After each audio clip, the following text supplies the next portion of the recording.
আর আমাদের পায়ে কাঁটা বিঁধে যায়, তখন মুখ দিয়ে আহ বেরিয়ে আসে, কান্না চলে আসে, আর অনেক সময় অভিশাপও বেরিয়ে আসে।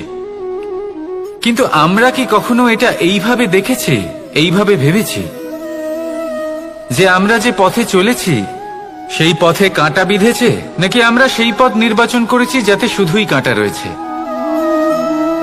নাকি আমরা এভাবে ভেবে দেখেছি যে এই কাঁটা আমাদের কষ্ট দিতে এসেছে, নাকি এটা আমরাই বিছিয়ে রেখেছিলাম? সাবধান থাকা উচিত ছিল, কারণ কাঁটা বিঁধলে যন্ত্রণা হবে, চিৎকার করে ফেলতে পারি, মুখ থেকে অভিশাপও বেরিয়ে আসতে পারে। কিন্তু এই অভিশাপ শুধুমাত্র আমাদের তরফ থেকে অভিশাপ হয়, সামনের ব্যক্তিটির ওপরও নির্ভর করে। এবার সেই ব্যক্তি যদি এমন হয় যে ফুল আর কাঁটা এই দুই সমানভাবে গ্রহণ করতে পারে, তার কাছে অভিশাপও বরদানে পরিণত হয়। শেষ পর্যন্ত ব্যাপারটা দাঁড়ায় ভাবনা, চিন্তা, দৃষ্টিভঙ্গির ওপর। কারণ আপনার এই ভাবনাই সত্যি হয়ে সামনে আসে।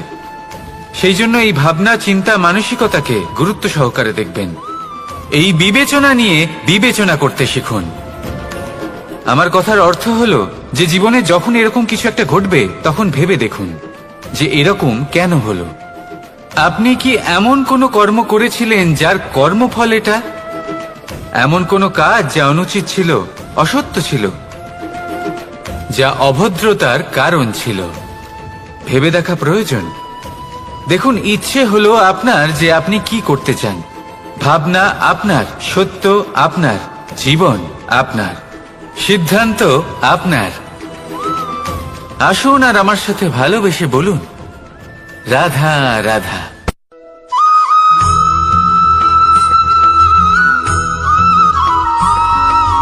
ভগবান প্রত্যেক কঠিন পরিস্থিতিতে এই নামই আছে যা আমাদের উপায় দিয়ে থাকে। ব্যক্তি যান, ভগবানের পুজো করেন, আরাধনা করেন, ব্রত পালন করেন, মন্দিরে যান, পুজো পাঠ করেন, ভগবানকে জাগিয়ে তোলেন। আর তারপর শুরু হয় সমস্ত প্রশ্ন। হে ভগবান, আমার সাথে এরকম কেন হচ্ছে? কেন আমারই জীবনে এত দুঃখ আছে? আমি কিভাবে এর সম্মুখীন হব? আমাকে কেন এত কষ্ট ভোগ করতে হচ্ছে? হে ভগবান, আমি কি করব? আমাকে সাহায্য করুন, কোনো রাস্তা দেখান।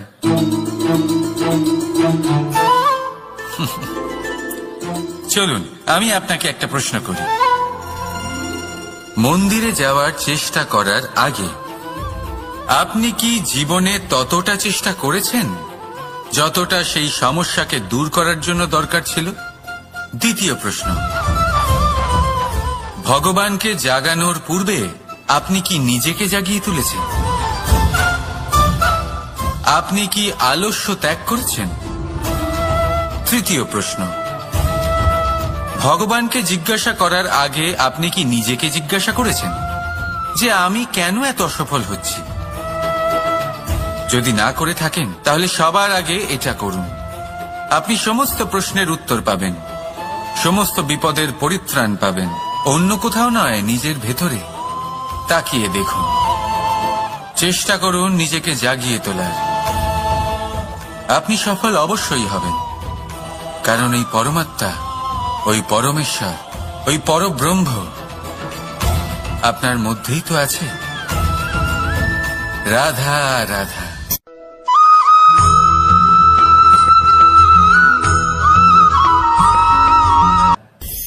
দৃষ্টি আর দৃষ্টিভঙ্গি, এই সমগ্র লীলা হলো এই দুইয়ের।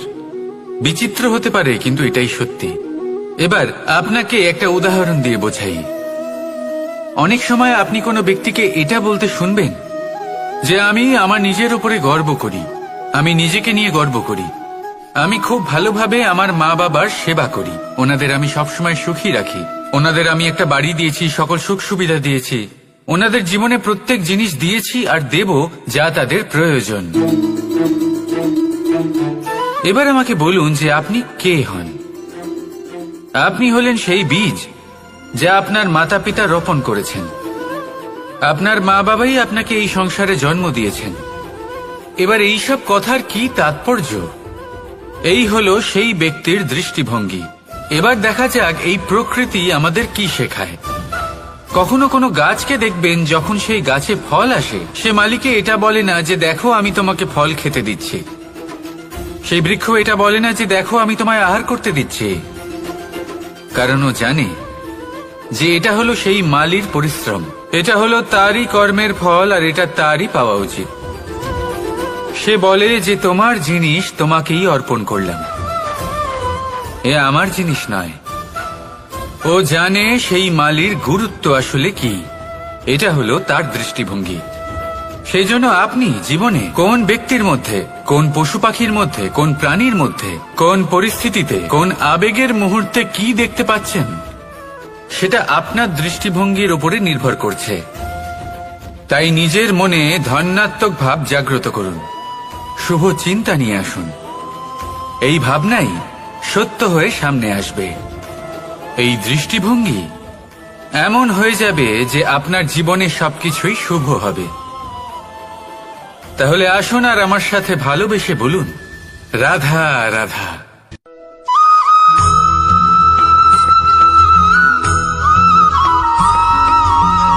নাম। জন্মগ্রহণের পর মানুষের জন্য এই নাম অত্যন্ত গুরুত্বপূর্ণ হয়। মাতা, পিতা, পুরোহিত সকলেই সেই অক্ষর খুঁজতে শুরু করেন যা দিয়ে আপনার নাম শুরু হবে। কিন্তু নাম আর রাশি এক হয়ে গেলেই কি সব কিছু ঠিক হয়ে যায়? কখনোই নয়, কারণ আপনার কর্মই হলো সব থেকে গুরুত্বপূর্ণ, আর কিছুই নয়। দেখুন, এই নিয়তিও আপনার কর্ম অনুযায়ী আপনার ভবিষ্যৎ সুনিশ্চিত করে। যদি আপনাকে উদাহরণ দিই, তাহলে ভাবুন, একদিকে ছিলেন রাম আর অন্যদিকে রাবণ। দুজনেরই নাম শুরু হয় র দিয়ে, কিন্তু একজন পেলেন এক ভয়ানক পরিণতি, আর অন্যজন সমগ্র সংসারের মনে চিরস্মরণীয় হলেন। তাহলে মনে রাখবেন, নাম নয়, কর্মই হলো শ্রেষ্ঠ। আর যদি তা শ্রেষ্ঠ হয়, তাহলে আপনার নাম এমন স্থানে পৌঁছবে যা সংসারের কেউ মুছে ফেলতে পারবে না। তাহলে আসুন আমার সাথে ভালোবেসে বলুন, রাধা রাধা।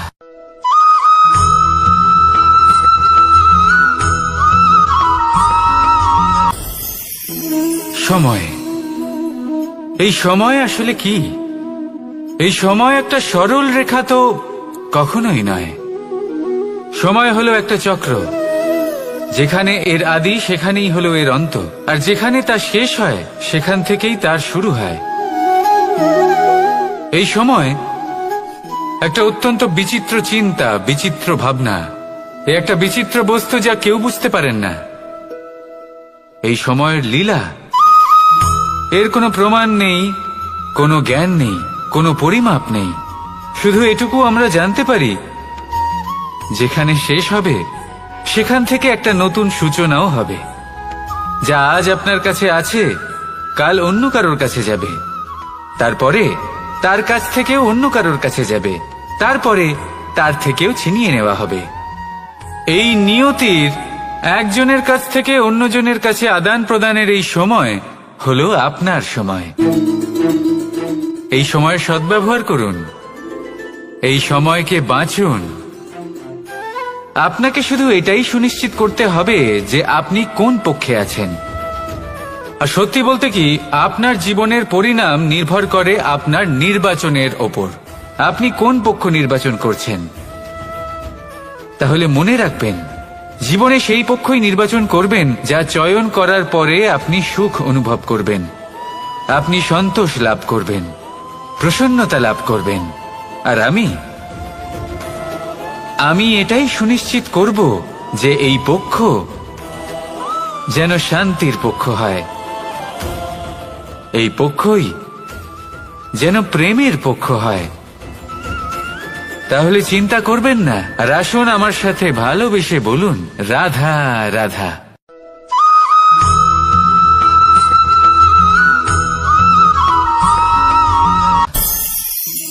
অনেক সময় যখন আমরা কর্ম করি, সাফল্য লাভ করি, কঠিন পরীক্ষায় উত্তীর্ণ হই, বড় কাজ করি, আমাদের মনে হয় এই সংসার আমাদের একটু প্রশংসা করুক, ভালো লাগে। অনেকবার মনে হয় এটা হলো আমাদের কর্মের ফলই বটে, আমরা আনন্দ পাই। কিন্তু যখন আমরা এই প্রশংসা পাই না, তখন কি হয়? আমরা দুঃখী হয়ে যাই, ভেঙে পড়ি। মনে হয় যেন আমার জন্য কেউ চিন্তাই করে না। এমন মনে হয় যেন আমাদের আনন্দে অন্য কেউ আনন্দই পায় না। অনেক রকম ভাবনা আসে। কিন্তু আমি আপনাকে একটা প্রশ্ন করতে চাই, আপনি যে কাজই করেন না কেন, যে কর্মই করেন না কেন, তা কি শুধুমাত্র প্রশংসার জন্য করেন? যদি এরকম হয়ে থাকে তাহলে সেই ভাবনা এক্ষুনি ত্যাগ করুন। কারণ এই প্রকৃতি আমাদের অন্য শিক্ষা দেয়।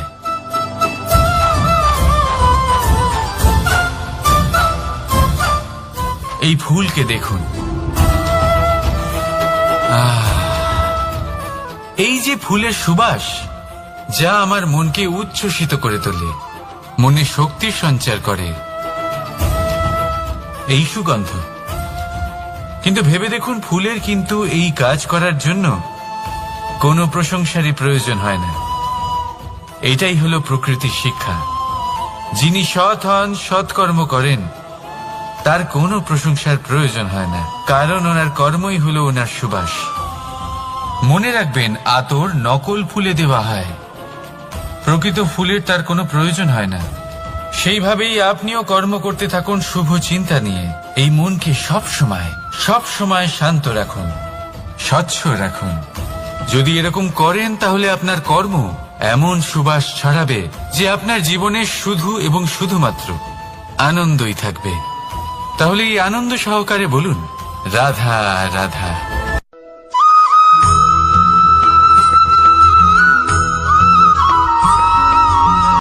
কর্ম এবং ফল দেখতে গেলে এই সমস্ত ব্রহ্মাণ্ড এই দুইয়ের মাঝেই স্থির হয়ে আছে।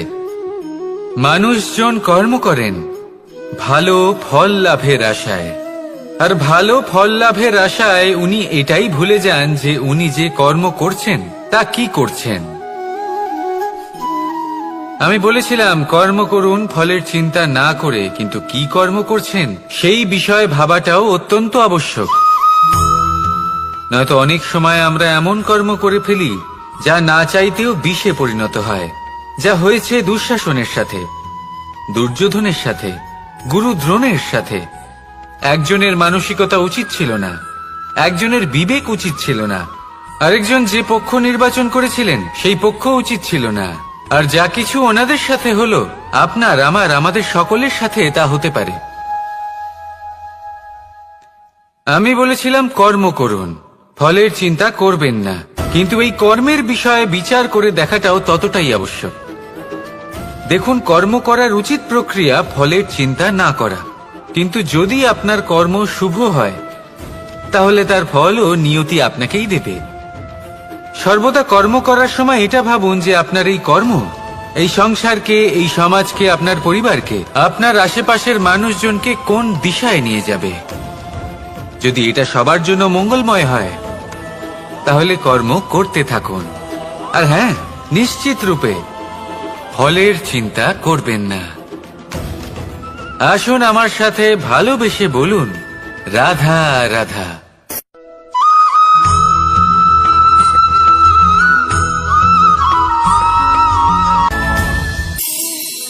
এই সংসারে এমন কোনো পর্বত নেই যা এতটাই উঁচু যে মানুষ তার শিখরে পৌঁছতে পারবে না, তাকে অতিক্রম করতে পারবে না। এই সংসারে এমন কোনো সাগর নেই যা কিনা এতটাই গভীর যেখানে মানুষ তার তলদেশে পৌঁছে ফিরে আসতে পারবে না। একটা ছোট্ট বরফের টুকরো পর্বতের শিখরে গলে গিয়ে বইতে থাকে, আর দেখতে দেখতেই তা মহানদী গঙ্গায় পরিবর্তিত হয়। এর কারণ কি? এর কারণ হলো প্রচেষ্টা, প্রারব্ধ নয়। এই প্রচেষ্টাই সুনিশ্চিত করে যে আপনার প্রারব্ধ কি হবে। এই সমস্ত কিছু হলো প্রচেষ্টা আর প্রারব্ধের খেলা। আপনার প্রচেষ্টা যেরকম হবে আপনার প্রারব্ধ সেরকমই হবে। আর আপনার প্রচেষ্টা যদি উচ্চ মানের হয় তাহলে প্রারব্ধকে আপনার সামনে নত হতেই হবে। কি বলেন? তাহলে আসুন আমার সাথে ভালোবেসে বলুন, রাধা রাধা। অনেক সময় মানুষ অতীতকে দেখেন আর তখন অহংবোধে পরিপূর্ণ হয়ে ওঠেন। কখনো বর্তমানের দিকে তাকান ভবিষ্যতের দিকে তাকান আর পরিতৃপ্তিতে ভরে ওঠেন। কেন বুঝতে পারেন না একটা সহজ কথা? এই যে সৃষ্টি, এই সৃষ্টি হলো একটা বড় চক্র যা বারংবার আপনার কাছে ফিরে আসবেই। কঠিন থেকে কঠিনতর পরীক্ষায় আপনাকে নিযুক্ত করবে, যাতে আপনাকে উত্তীর্ণ হতেই হবে। যা কাল ছিল তা আজ নেই, এটা সবাই জানেন। যা আজ আছে তা হয়তো কাল থাকবে না, এটাও আপনাকে মেনে নিতে হবে, তাও আবার হাসি মুখে। শান্ত থাকতে শিখুন আর কখনোই মনের মধ্যে অহংকার উৎপন্ন হতে দেবেন না। হতে শিখুন সেই হিমবাহের মতো। হয়তো এই জন্যই এত শীতল থাকে, কারণ ও জানে গতকালও জল রূপে ছিল, আজ বরফ রূপে হয়তো আছে, কিন্তু কাল পুনরায় সে জলেই পরিণত হবে। নিজেকে শান্ত রাখুন। হয়তো আজ আপনি সাফল্যের শিখরে আছেন, হয়তো বা নেই। আপনাকে প্রত্যেক দিন অবশ্যই দেখতে হবে। শুধু নিরন্তর প্রচেষ্টা করতে থাকুন, প্রত্যেক পরিস্থিতির জন্য তৈরি থাকুন, আর একে ভারসাম্যে রাখতে শিখুন। আপনার কাল হোক, আজ হোক বা আগামীকাল, আপনার ভালো দিন হোক বা খারাপ দিন, সব পবিত্র হয়ে যাবে। তাহলে আসুন আর আমার সাথে ভালোবেসে বলুন, রাধা রাধা।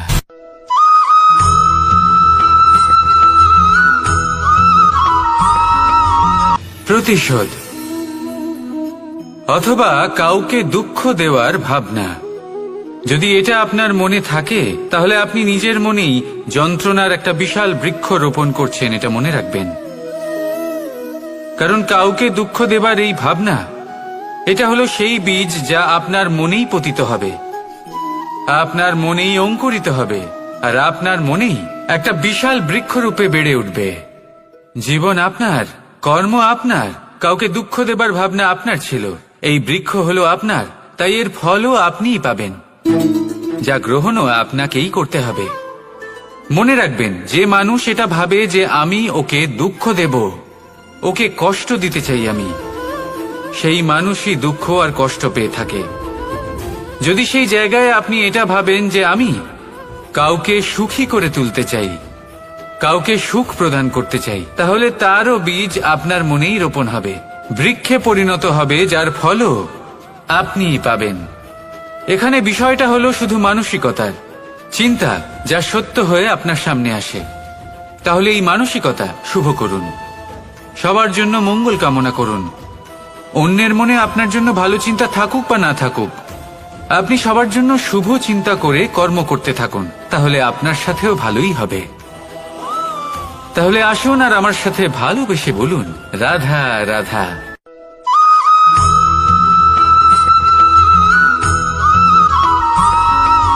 দোল উৎসবে এই সমগ্র সংসার রং নিয়ে খেলা করে, কিন্তু এই রঙের সারমর্ম এই সংসার কি জানে? কখনো দেখেছেন একটা চিন্তিত মুখ শুধুমাত্র রঙের স্পর্শ পেয়ে আনন্দিত হয়ে ওঠে? দোলে আমরা কি করি? পুরাতনকে ত্যাগ করি আর নতুনকে স্বাগত জানাই। শিশিরকে বিদায় জানিয়ে এক নতুন ঋতুকে আগমন জানাই। দুশ্চিন্তা দূর করে আসার নতুন রঙে রঙিন হয়ে ওঠা, নিজেকে আনন্দিত করা, এটাই তো হলো দোল। এবার দোলের একটা ব্যাপার আছে, দুটো রঙে একসাথে রঙিন হওয়া যায় না। একটা রং উঠলে তবেই আরেকটা রং লাগা সম্ভব। আরো একটা প্রশ্নও রয়েছে, কোন রংকে তুলে দিয়ে কোন রং মাখানো যেতে পারে? যদি আপনাকে উদাহরণ দিই, লোভের এই রং, তা যতক্ষণ লেগে থাকবে আনন্দের রং লাগতে পারবে না, যা হয়েছিল দ্বারকাবাসী এবং সামন্তক মণির মধ্যে।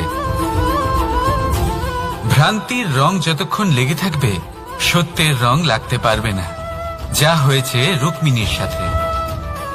আর হিংসার এই রং যতক্ষণ লেগে থাকবে প্রেমের রং ততক্ষণ লাগতেই পারবে না, যা হয় আপনার আমার সবার সাথে। তাহলে আসুন একসাথে মিলে দোল পালন করি এবং সবকিছুর উপরে বিজয় লাভ করি।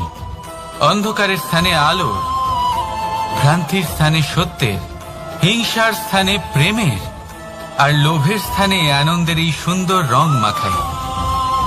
শত্রুতা, ঘৃণা, হিংসা এই সব কিছু ত্যাগ করি আর সকলের সখা হয়ে উঠি। আর ভালোবেসে বলি শুভ দোল।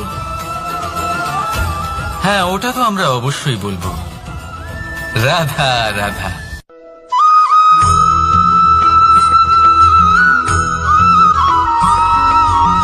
কখনো কখনো মানুষ মনে করেন যে সে নিজেই সব থেকে বেশি শক্তিশালী, তিনি হলেন জ্ঞানী।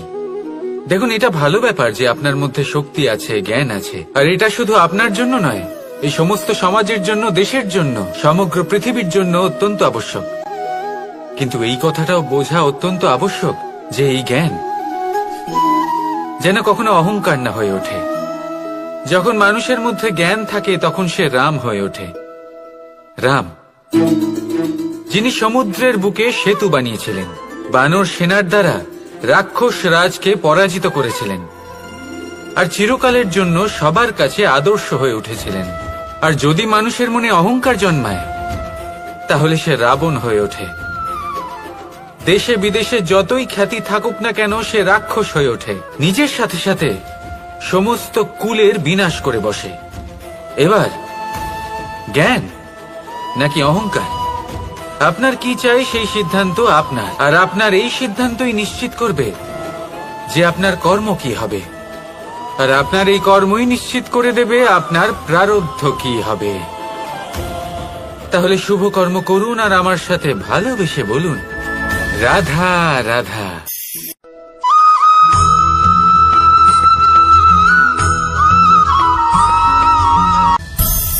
সংসারে অনেক সময় এরকম হয় যে আমরা খুব সমস্যায় থাকি, খুব বিপদের মধ্যে থাকি, আর সেই সমস্ত মানুষ যারা আমাদের কাছের মানুষ, আমাদের আপনজন, তারা আমাদের ত্যাগ করে চলে যান। আমরা এই সময় দুঃখ পাই, নিরাশ হয়ে পড়ি এবং একা একাই সেই সমস্যাকেও কাটিয়ে উঠি। এবার পরিস্থিতি যেমন খুশি হোক না কেন, সেই সব মানুষ যারা এমন সময় আপনাকে ত্যাগ করেছেন তাদের প্রতি ক্রুদ্ধ হওয়া, অভিমান করা, এটা অনুচিত। আমি বলবো তাদের প্রতি কৃতজ্ঞ থাকুন। আমি বলবো তাদের ধন্যবাদ জানান যে তারা এমন সময় আপনার সঙ্গ ত্যাগ করেছেন যখন আপনার তাদের সব থেকে বেশি প্রয়োজন ছিল। কারণ দেখুন, হয় তাদের বিশ্বাস ছিল যে আপনি নিজেই এই বিপদ থেকে বেরিয়ে আসতে পারবেন, বা তাদের ত্যাগ করার জন্য আপনি নিজের উৎসাহ বাড়িয়ে তুললেন, আপনি নিজের শক্তি বাড়ালেন এবং নিজে সেই সমস্যা থেকে বেরিয়ে আসলেন। নিজের খারাপ সময়কে আপনি নিজেই ভালো সময় করে তুললেন। শেষ পর্যন্ত আপনি আরো শক্তিশালী হয়ে উঠলেন, আরো শ্রেষ্ঠ হয়ে উঠলেন। আর এটাই তো আপনার বিজয়, যার কারণ হলো তাদের আপনাকে ত্যাগ করা। তাহলে তাদের ধন্যবাদ জানান আর আমার সাথে ভালোবেসে বলুন, রাধা রাধা।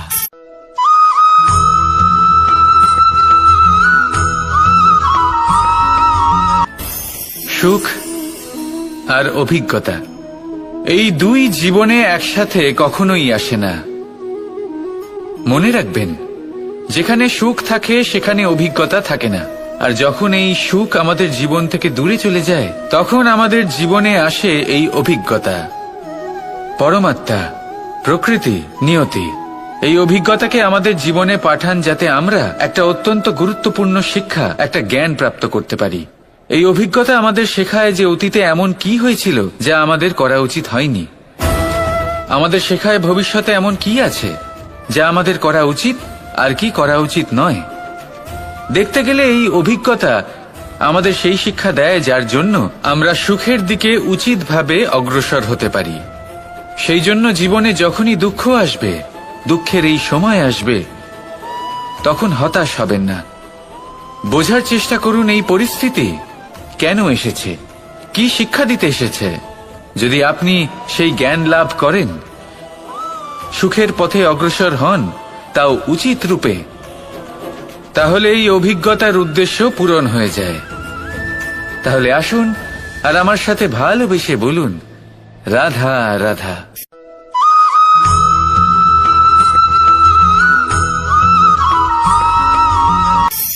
ধন, ধন হলো কারোর জন্য মোহ, আবার কারোর জন্য মায়া। কারোর জন্য হয়তো ভাগ্য, আবার কারোর জন্য কর্মের পারিশ্রমিক।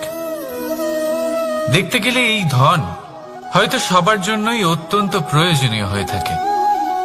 সেই জন্যই তো মানুষ নিজের সমস্ত জীবন অতিবাহিত করেন এই ধন অর্জন করার জন্য। অনেক মানুষ এমনও হয় যাদের সমস্ত জীবন এই ধন অর্জন করতেই কেটে যায়। প্রত্যেক মানুষই চেষ্টা করেন যেন তিনি ধনী হন, যত সম্ভব বেশি ধন অর্জন করতে পারেন, সম্পন্ন থাকতে পারেন। আর তা হবে নাই বা কেন? কারণ এটাই হলো এমন এক বস্তু যা আদান প্রদান এমন নানান কাজে আসে। চেষ্টা তো সব মানুষই করেন, ধন অর্জন সব মানুষ করতে পারেন না। কারণ হলো এটাই যে মানুষ ভাবেন যে তার কাছে কিছু ধন এলে তারপর তিনি কিছু করে দেখাবেন, আর ধন ভাবে যদি এই মানুষ কিছু করে দেখান তাহলে আমি তার কাছে আসব। সেই জন্য কিছু করে দেখান, এমন শ্রেষ্ঠ কাজ করে দেখান যাতে ধন নিজেই আপনার কাছে ছুটে আসে। যদি আপনি ধন লাভের আশায় ছোটেন তাহলে আপনি নিজের সন্তোষ ভাব হারিয়ে ফেলবেন, কিন্তু এই সম্পত্তি যদি আপনার কাছে ছুটে আসে তাহলে আপনাকে মহান বলা হবে। সেই জন্য কাজ করুন, শ্রেষ্ঠ কাজ করে দেখান, দেখবেন এই ধন ফলস্বরূপ আপনার কাছে আসবেই আসবে।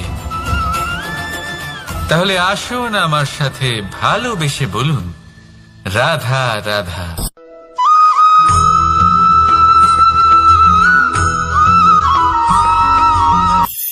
আজকাল আপনি দেখে থাকবেন যে মা বাবা শুধুমাত্র সন্তানকে ভালোবাসেন তা নয়, তাদের মোহেও জড়িয়ে পড়েন। বিদ্যালয়ে যখন পাঠান তখন সমস্ত সুযোগ সুবিধা দিয়েই পাঠান। চেষ্টা করেন যে সবসময় যেন সন্তান তাদের চোখের সামনেই থাকে, কিন্তু ভুলে যান এক অত্যন্ত গুরুত্বপূর্ণ কথা, যে সন্তানকে এক নতুন দৃষ্টিভঙ্গি দেওয়াই হলো ওনাদের কর্তব্য। সেই জন্য পুরাতন কালে শিষ্যদের গুরুকুলে পাঠানো হতো, বাড়ির থেকে দূরে। কারণ বাড়ি ছেড়ে যাওয়া এক সন্তানের জন্য, এক শিষ্যের জন্য অত্যন্ত শুভ লক্ষণ হয়। যখন সে বাড়ির থেকে দূরে, গৃহস্থের থেকে দূরে থাকবে, তখন এই সংসারকে সে এক নতুন দৃষ্টিভঙ্গি দিয়ে দেখবে, পরখ করবে, বুঝতে পারবে, আর সবকিছু নিজে থেকেই শিখে যাবে কখন আক্রমণ করতে হয়, কখন পিছু হটতে হয়, কিভাবে এই সংসারের সম্মুখীন হতে হয়। আর এটা আপনার দৃষ্টি ওকে শেখাতে পারবে না, ওর অভিজ্ঞতা ওকে শেখাতে পারবে। তাই মনে রাখবেন, যদি আপনি চান যে আপনার সন্তানের বিকাশ হোক, তাহলে অনেক সময় ওকে নিজের থেকে দূরে নিয়ে যেতে হয়। যদি মোহে আবদ্ধ থাকেন তাহলে ওর বিকাশ কখনোই হবে না। তাহলে আসুন আমার সাথে ভালোবেসে বলুন, রাধা রাধা।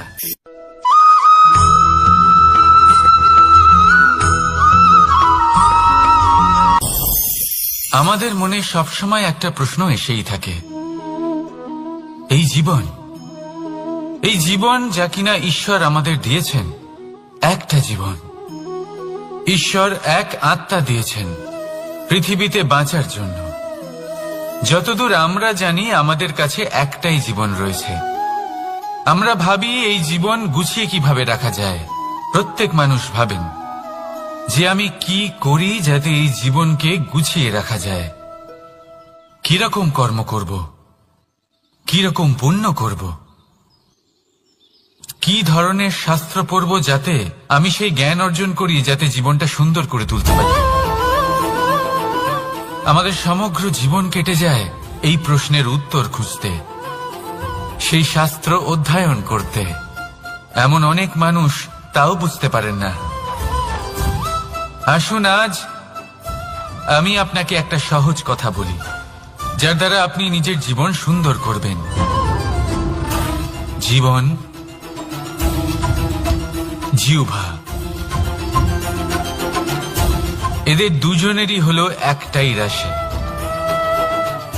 জিহ্বা অর্থাৎ আপনার কথা, এই কথাকে সংযত রাখুন, একে সুন্দর করে তুলুন, মধুর কথা বলুন, যতটা সম্ভব একে নিয়ন্ত্রণে রাখুন, আপনার জীবন সুন্দর হয়ে উঠবে। কারণ এই শব্দ হয় অত্যন্ত শক্তিশালী।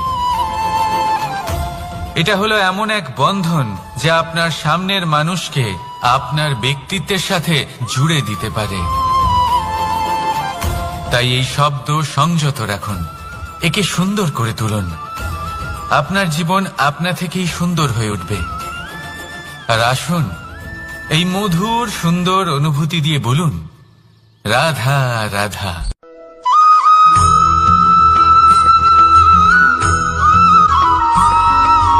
সমস্যা, কঠিন সময়, সংকট, বিপদ কার জীবনে নেই? প্রত্যেকের জীবনে আছে। কিন্তু আমাকে একটা কথা বলুন, যদি নৌকায় ঢেউকে ভয় পেতে শুরু করে, তাহলে সাগর পার করবে কে? কখনো কোনো ছোট্ট পিঁপড়েকে দেখেছেন, যে আকারে হয়তো ছোট হতে পারে কিন্তু বড় শিক্ষা দিয়ে যায়? কিন্তু আমরা শিখিই না।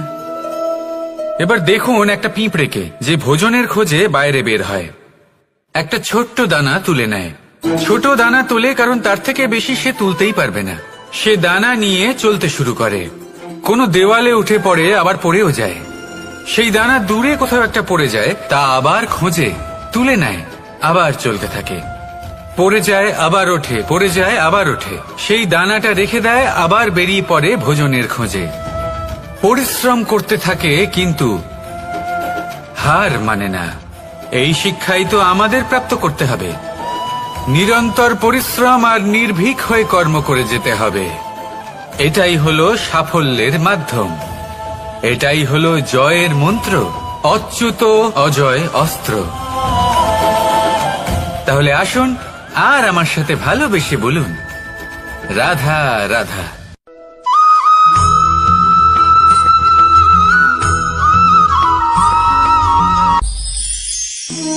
জীবন, এই জীবন আসলে কি?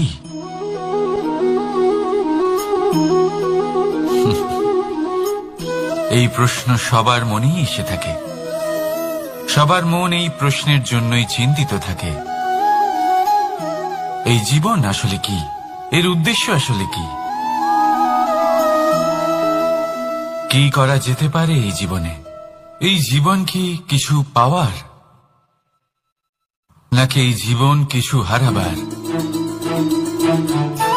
এই জীবন কি আসলে সেটাই যেখানে আমাদের পরমাত্মার খোঁজ করা উচিত, নাকি আমাদের ধাবিত করা উচিত নিজেদের স্বপ্নের লক্ষ্যে?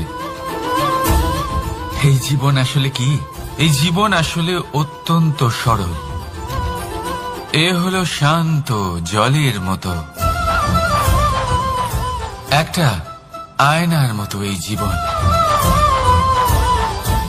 এই জীবন আসলে ঠিক যেন এক আয়নার মতো। আয়না কি করে? আপনাকে সেটাই দেখায় যা আপনি করে থাকেন। আপনি হাসি মুখে আয়নার দিকে তাকান, আয়না আপনাকে আপনারই মুখ দেখাবে সেই হাসি সমেত। আপনি রেগে গিয়ে আয়নার দিকে তাকান, আয়না আপনাকে সেটাই দেখাবে। আপনি প্রসন্নভাবে হেসে আয়নার দিকে তাকালে আয়না আপনাকে সেটাই দেখাবে। এটাই হলো জীবন, একটা আয়নার মতো। আপনি এটা ভাববেন না যে এই জীবন আপনাকে কি দিয়েছে, বরং এটা ভেবে দেখুন যে আপনি এই জীবনকে কি প্রদান করেছেন। যদি আপনি এই জীবনকে সুখ প্রদান করেন, আনন্দ দিতে পারেন, ভালোবাসা দিতে পারেন, তাহলে এই জীবনও আপনাকে সুখ, আনন্দ আর ভালোবাসাই দেবে। তাহলে আসুন এই সুখ, আনন্দ আর ভালোবাসা দিয়ে বলুন, রাধা রাধা।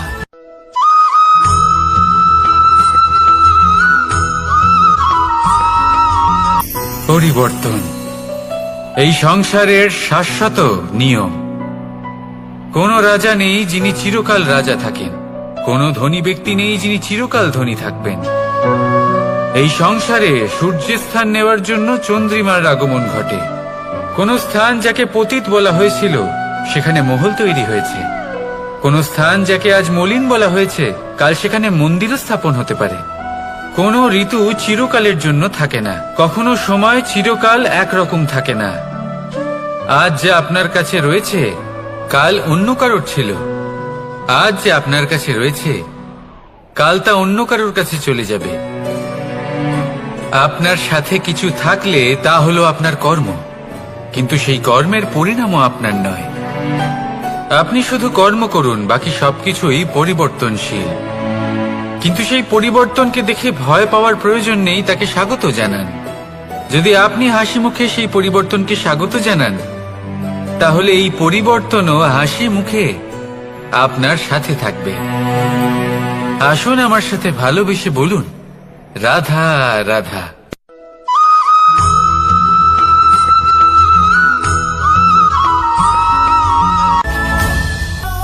ধরিত্রীর বুকে গজিয়ে ওঠা এই দুব্ব ঘাস দেখেছেন? দুব্ব ঘাস, যা আমাদের পাকে শীতল রাখে।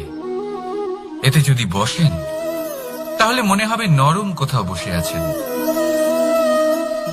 এত ছোট হলেও কিন্তু এর মধ্যে গুণ আছে অনেকগুলি, আর যতটা ছোট এটা ততটাই বড় শিক্ষকও। কিভাবে?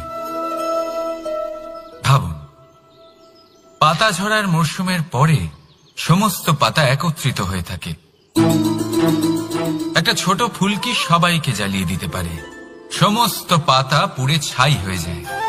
কিন্তু এই ঘাসের কিছুই হয় না, সে যেমন ছিল তেমনই থাকে। কারণ কি হতে পারে? প্রথম কারণ, এরা ছোট হয়। দ্বিতীয় কারণ, এরা বিনম্র হয়, বড়ই সহজে দমে যায় এরা। তৃতীয় কারণ, এদের মধ্যে নমনীয়তা থাকে। আপনিও নিজেকে এরকমই বানিয়ে ফেলুন। কখনো নিজেই নিজেকে কারোর থেকে বড় মনে করবেন না। নিজের এই মনকে বিনম্র রাখুন।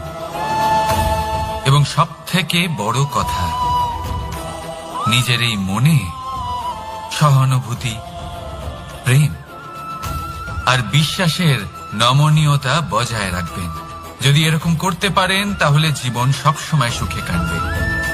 রাধা রাধা।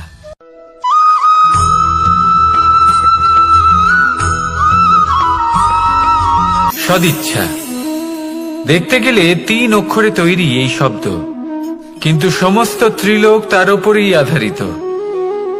আপনি এই সংসারে এসেছেন, তখন অবশ্যই শ্বাস নেবেন, কিন্তু তার বদলে আপনাকে কিছু তো দিতেই হবে।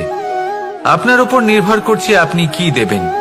কি দেবেন এই সংসারকে, এই সমাজকে, নিজের পরিবারকে, আর তার বদলে কি নেবেন? যশ নাকি অপযশ? দেখুন, এক ছিল রাবণ, যে কিনা সমুদ্র পার করল সীতাকে অপহরণ করার জন্য, আর এক ছিলেন রামচন্দ্র, যিনি সমুদ্র পার করেছিলেন, সেতু বানিয়ে গিয়েছিলেন সীতাকে ফিরিয়ে নিয়ে আসার জন্য। দুজনেই সমুদ্র পার করেছিলেন, শুধু পার্থক্য ছিল সদিচ্ছাকে বোঝার, লক্ষ্যের। অনেক মানুষের যাত্রা একরকম হতেই পারে, কিন্তু আনন্দ তখনই লাভ করবেন যখন লক্ষ্য শুভ হবে, মহান হবে। এই লক্ষ্য দিয়ে এই সংসারের কল্যাণ হবে এবং মানুষের সম্মান হবে। যদি আপনার সংকল্প উচিত হয়, তাহলে আপনার লক্ষ্য উচিতই হবে, নয়তো শুধুমাত্র বিনাশ হবে। আর উচিত এটাই হবে যে বিনাশের হাত থেকে যেন নিজেকে বাঁচানো যায়, কি বলেন? তাই জীবনে যে লক্ষ্য স্থির করছেন, মনে রাখবেন তা যেন শুভ লক্ষ্য হয়। যদি এরকম হয়, তাহলে আপনার যাত্রা, আপনার জীবন দুটোই শুভময় হবে। আসুন আর আমার সাথে ভালোবেসে বলুন, রাধা রাধা।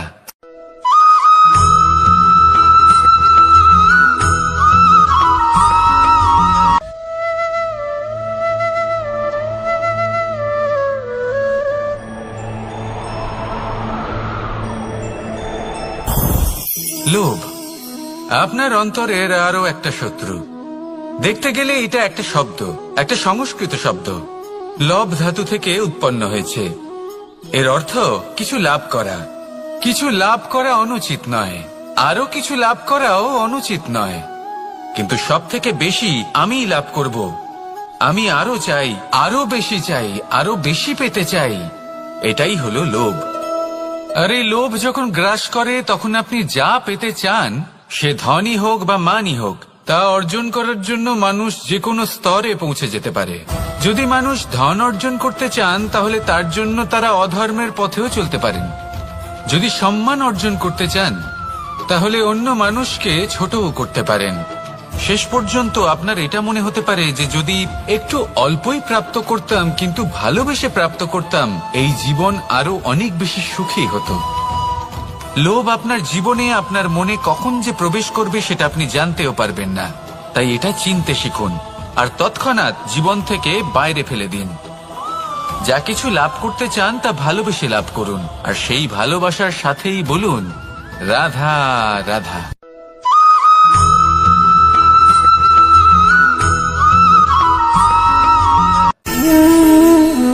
সঞ্চয়। মানুষের যখন থেকে বোধ বুদ্ধি হয় সঞ্চয় করতে আরম্ভ করে দেন। সঞ্চয় করতে থাকেন ভোজনের, সঞ্চয় অর্থের, সঞ্চয় শক্তির। নিজের জন্য করেন, নিজের পরিবারের জন্য করেন, নিজের স্ত্রীর জন্য করেন, সন্তানের জন্য করেন, সন্তানের সন্তানের জন্য সঞ্চয় করেন। সঞ্চয় করার জন্য ওনার কাছে অনেক কারণ রয়েছে, কারণ উনি এটা ভাবেন যে এই সঞ্চিত শক্তির জন্য কেউ ওনার কোনো ক্ষতি করতে পারবে না। মানুষ ভুলে যান একটা গুরুত্বপূর্ণ কথা, এই সত্য, উনি এই সংসারে খালি হাতেই এসেছিলেন আর এখান থেকে ওনাকে খালি হাতেই যেতে হবে। যা এখানকার তা এখানেই থেকে যাবে। আর যদি কিছু ওনার সাথে যায় তা হলো ওনার কর্ম, আর কিচ্ছু নয়। তাই যদি কিছু অর্জন করতে চান তাহলে শুভ কর্ম অর্জন করুন, আত্মশক্তি অর্জন করুন, কারণ পরলোকে এটাই হবে আপনার সম্পত্তি। তাহলে কি এটা আপনি অর্জন করতে চান না? আসুন আর আমার সাথে ভালোবেসে বলুন রাধা রাধা।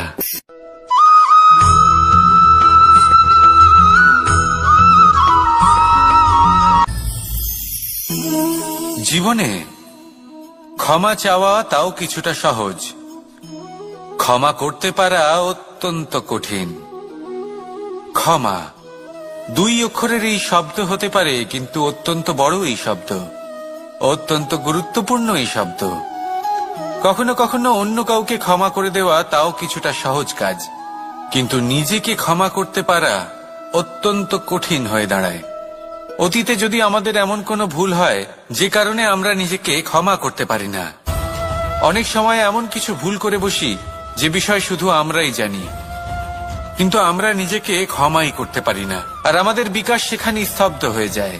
কারণ যদি আপনি ক্ষমা করতে না শেখেন, নিজেকে ক্ষমা যদি না করতে পারেন, তাহলে তা আপনার জীবনের সব থেকে বড় বাধা হয়ে দাঁড়াবে।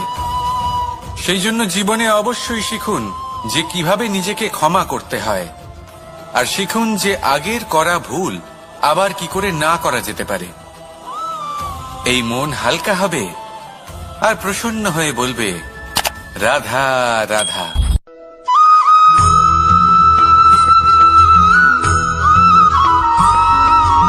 বটবৃক্ষের বীজ সর্ষের দানার থেকেও ছোট হয়, কিন্তু যখন তা নিজের রূপ ধারণ করে তখন তা বিশাল বৃক্ষের আকার ধারণ করে, যা সহস্র বছর ধরে বেঁচে থাকে, ছায়া প্রদান করে, পাখিদের আশ্রয় প্রদান করে, আর দেয় পথচারীদের বিশ্রাম করার স্থান।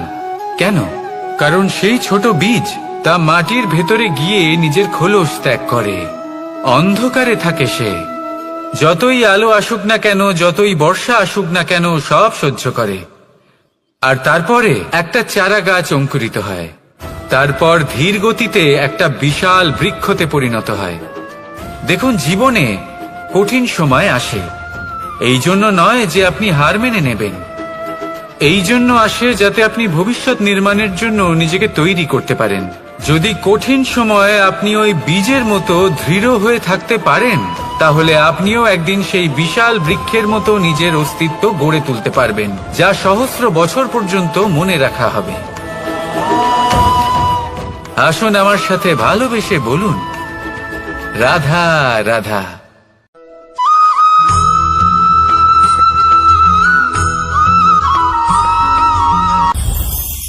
এই সংসারে যখনই কোনো সমস্যা আসে তখন আমরা আমাদের সব থেকে বড় সম্বলের কাছে আশ্রয় খুঁজি, তা হলো আমাদের বিশ্বাস। এবার প্রশ্ন হলো এটাই যে এই বিশ্বাস কার উপর করা যেতে পারে? পরিবারের ওপর, বন্ধুর ওপর, নাকি তাদের উপর বিশ্বাস করা উচিত যাদেরকে আমরা কখনো সঙ্গ দিয়েছি? দেখুন, এই সংসারে বিপদের সম্মুখীন হলে কে আপনাকে সাহায্য করবে সেটা নির্বাচন করা আপনার হাতে নেই।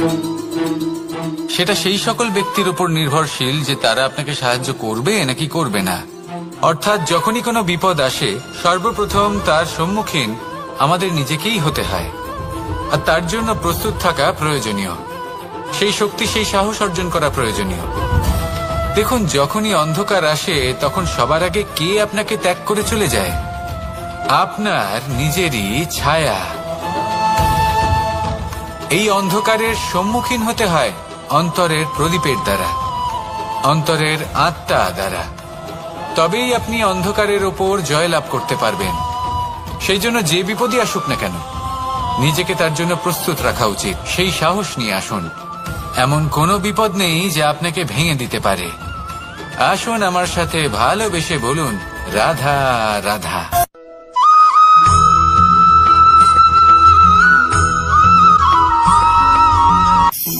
আপনি কখনো জীবনে সূর্যোদয় দেখেছেন? কত প্রশান্তিদায়ক, কত শক্তিদায়ক হয়। মনের মধ্যে যেন একটা নতুন প্রেরণা দান করে, একটা নতুন উৎসাহ। কিন্তু যদি আপনি উঠতে দেরি করেন তাহলে আপনি এই সূর্যোদয় দেখতেই পাবেন না। ঠিক এরকমই হয় আমাদের জীবনেও। সুযোগ সূর্যোদয়ের মতো। যদি আপনি আপনার জীবনে দরকারের চেয়ে বেশি অপেক্ষা করেন এই সুযোগের সদ্ব্যবহার করতে, তাহলে এই সুযোগ আপনার অপেক্ষা কখনোই করবে না, তা চলে যাবে।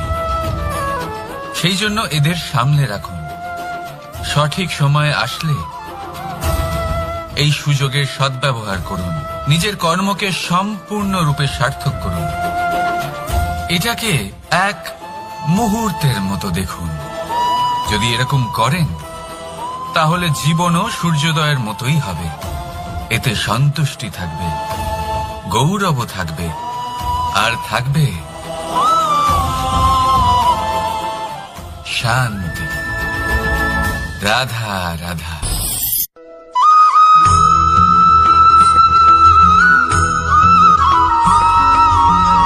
মানুষ সবসময় চায় যে তার জীবনে যেন কখনো কোনো সমস্যাই না আসে। সে চায় তার জীবন যেন শুধুমাত্র শান্তি এবং সুখের দ্বারা পূর্ণ থাকে। কিন্তু এই চাহিদা অনুচিত কিছু নয়। আমরা সবাই এটাই চাই যে জীবনে সুখ থাক, শান্তি থাক। কিন্তু এই কথা সবসময় মনে রাখবেন, যে সূর্য উদিত হন সংসারকে প্রকাশমান করেন, দুপুরবেলায় সংসারকে রৌদ্র প্রদান করেন, সন্ধেবেলায় তাকেও অস্ত যেতে হয়। এবার আমাদের জীবন চক্র কিছুটা এরকমই। কোনো কিছুই চিরকাল একরকম থাকে না। কখনো এই নদীকে দেখুন যা বয়ে চলেছে।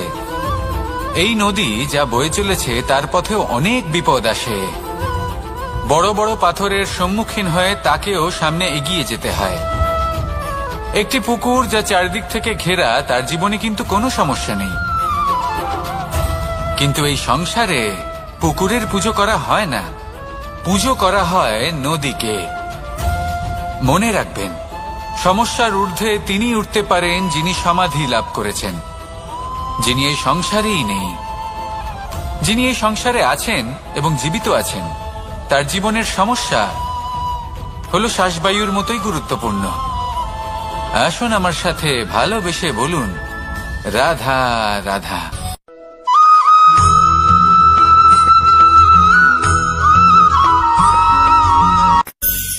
ধন, সম্পদ, ঐশ্বর্য, মানুষ হয় নিজের সৌভাগ্যের দ্বারা এগুলো লাভ করে থাকেন বা কর্মের দ্বারা। সৌভাগ্য আসলে কি? গ্রহের দশা যা প্রত্যেক মুহূর্তে বদলাতে থাকে। কর্মের মাধ্যমে যখন আপনি ধন অর্জন করেন তখন সেই ধন আপনার আগামী প্রজন্ম লাভ করে। সেটা হয় সে ভোগ করে বা তার জন্য তার ভোগান্তি হয়। আর এটা নির্ভর করছে আপনার কর্মের ওপরে। কি কর্ম করেছেন আপনি সেই ধনকে লাভ করার জন্য। যদি আপনি সৎ পথে চলেন নিষ্ঠা ভরে আপনি কর্ম করে থাকেন এবং তার ফলে আপনি ধন অর্জন করে থাকেন, তাহলে আপনার আগামী প্রজন্ম সেটা ভোগ করবে, সেটা প্রয়োগ করবে নিজের বিকাশের জন্য। কিন্তু যদি আপনি কুকর্ম করে থাকেন, কোন রকম ছলনা করে থাকেন এই ধন লাভ করার জন্য, তাহলে 100% আপনার আগামী প্রজন্মকে এর জন্য ভুগতেই হবে। তাহলে আপনি কি চাইবেন, যে আপনার আগামী প্রজন্ম সুখ ভোগ করবে নাকি আপনার কুকর্মের পরিণাম ভোগ করবে? নির্বাচন আপনারই। আসুন আমার সাথে ভালোবেসে বলুন, রাধা রাধা।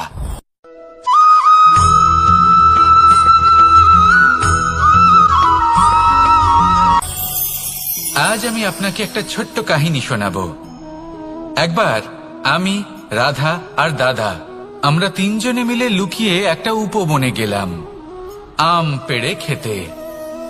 অনেক পরিশ্রম করে আমরা ওখানে পৌঁছলাম আর আমরা আশ্চর্যচকিত হয়ে গেলাম এটা দেখে যে এবার তো আম পাকেইনি। এবার দাদা কি করলেন, একটা আম পাড়লেন আর সেটা চাখলেন, আর উনি নিরাশ হয়ে পড়লেন। উনি বললেন যে এটা তো খুবই টক। তারপর রাধা একটা আম পাড়লো আর সেটা চেখে দেখল, আর রাধা উৎসাহিত হয়ে পড়ল। আমি রাধাকে জিজ্ঞেস করলাম, কি হয়েছে, তুমি এত উৎসাহিত কেন? তখন রাধা বলল যে এবার এত বেশি টক আম হয়েছে যে এগুলো দিয়ে আমরা আচার বানাবো। তাহলে দাদা ওখান থেকে বেরিয়ে গেলেন নিরাশ হয়ে এবং খালি হাতে। রাধাও ওখান থেকে বেরিয়ে গেল কিন্তু উৎসাহিত হয়ে, আর অনেকগুলো কাঁচা আম সাথে নিয়ে। এর থেকে আমরা কি শিক্ষা পেতে পারি? যে প্রত্যেকটা স্থানে এমন কিছু রয়েছে যেখান থেকে আমরা কিছু একটা শিক্ষা লাভ করতে পারি, যা আমাদেরকে বিকাশের পথে নিয়ে যেতে পারে। এই শিক্ষা প্রত্যেক স্থানে আছে। সবকিছু আমাদের দৃষ্টিভঙ্গির উপর নির্ভর করছে। যখনই আমাদের জীবনে, আমাদের সম্পর্কে কোনো সমস্যা, কোনো বিপদ আসে, তখন বেশিরভাগ মানুষ সেই বিষয় নিয়ে দুঃখী হয়ে পড়েন। আর কিছু মানুষ এমনও থাকেন যারা শেষ পর্যন্ত তার সমাধান করেন, বিপদকে পরাজিত করেন, সম্পর্কগুলিকে আবার জুড়ে দেন। যদি আপনি সুখের খোঁজ করেন তাহলে আপনি সুখ অবশ্যই পাবেন, প্রসন্নতা অবশ্যই পাবেন। যদি আপনি দুঃখ খোঁজেন তাহলে দুঃখ অবশ্যই পাবেন। এবার আপনি কি খুঁজতে চান, সেই চয়ন আপনারই। আসুন আর আমার সাথে ভালোবেসে বলুন, রাধা রাধা।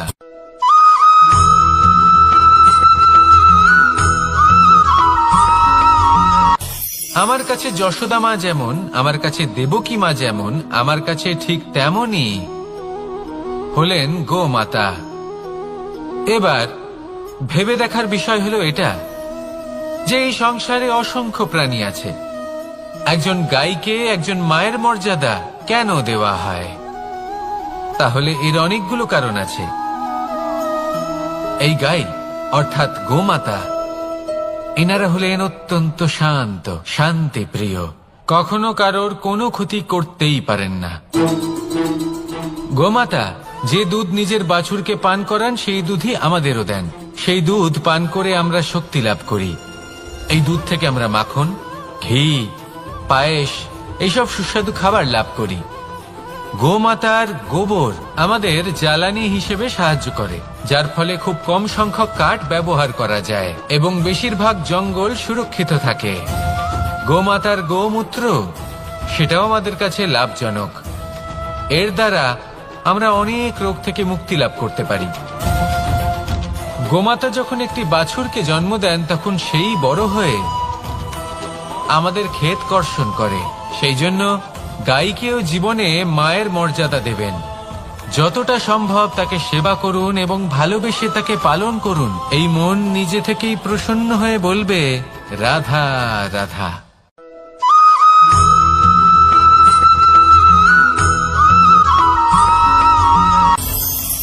কখনো কোনো প্রজাপতিকে উড়তে দেখেছেন?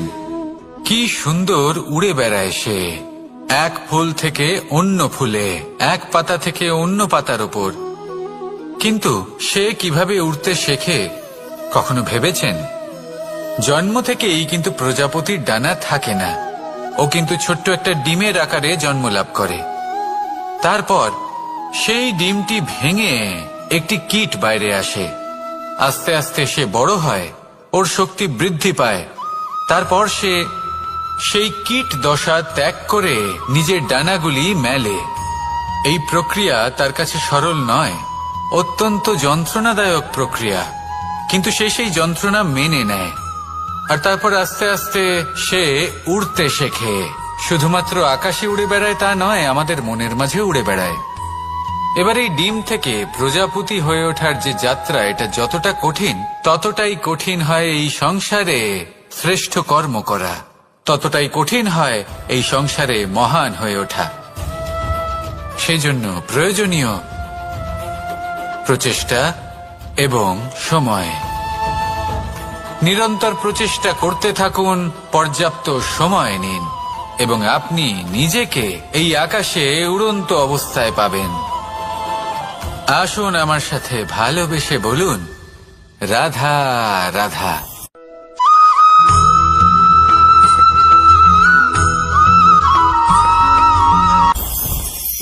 মুঠো হাতের শক্তি বেশি, মুঠো খুললেই তা দুর্বল। তা এমন কি থাকা উচিত এই বন্ধ মুঠোয় যা লাখের সমান? মানসিকতা এবং স্বপ্ন। মানুষ জন্মগ্রহণ করে, তার মানসিকতা সময়ের সাথে উন্নত হয়। মানসিকতা অনুযায়ী সে স্বপ্ন দেখে, আর সেই স্বপ্ন সার্থক করতে সে পরিশ্রম করতে থাকে। কিন্তু খুব গুরুত্বপূর্ণ একটা কথা আছে যা আপনার মনে রাখা উচিত। আপনার এই মানসিকতা, আপনার এই স্বপ্ন, তা যেন আপনার নিয়ন্ত্রণে থাকে। আপনার বন্ধ মুঠোয় যেন এর লাগাম থাকে, আপনি যেন এর প্রভু হন। যদি তা হয়, তবেই আপনি লাভবান হবেন।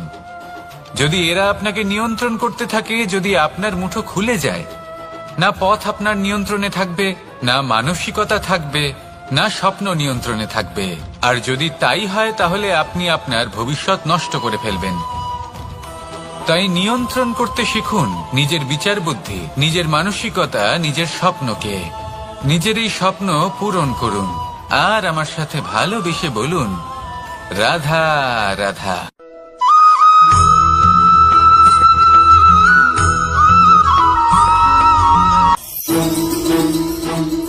রাধা রাধা।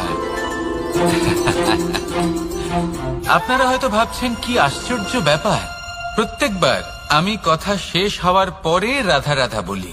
এইবার আমি আগেই বলে দিলাম। কারণটা কি? কারণ হলো অত্যন্ত বিশেষ। প্রত্যেকবার কথা সমাপ্ত হবার পরে আপনাদের সবার মধ্যে ভালোবাসা বিতরণ করতে চাই, তাই রাধা রাধা বলি। কিন্তু এইবার এই নতুন এবং বিশেষ সূত্রপাতে প্রথমে প্রেম বিতরণ করা অত্যন্ত আবশ্যক। এবার একটা বিষয় আছে যা জানেন হয়তো সকলেই, কিন্তু বুঝতে খুব কম জন পারেন। এই প্রেম, এই আনন্দ, এই সকল কিছুর সূত্রপাত হয় নিঃস্বার্থ আবেগের দ্বারা। ঠিক যেমন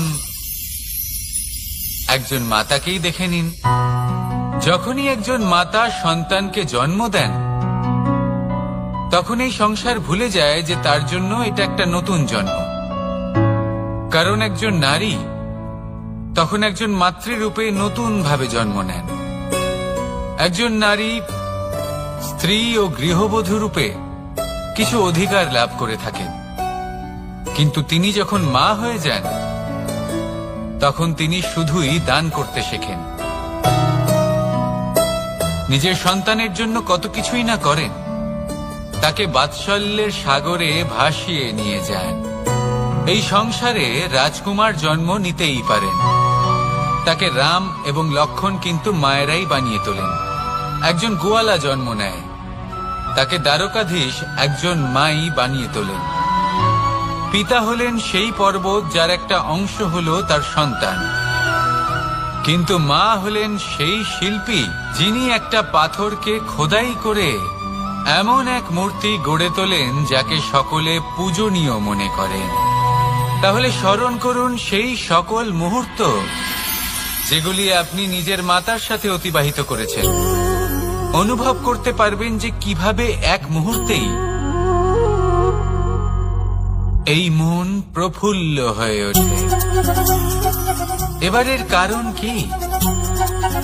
এর কারণ হলো এই জীবনের আসল দ্বারই হলো মমতা।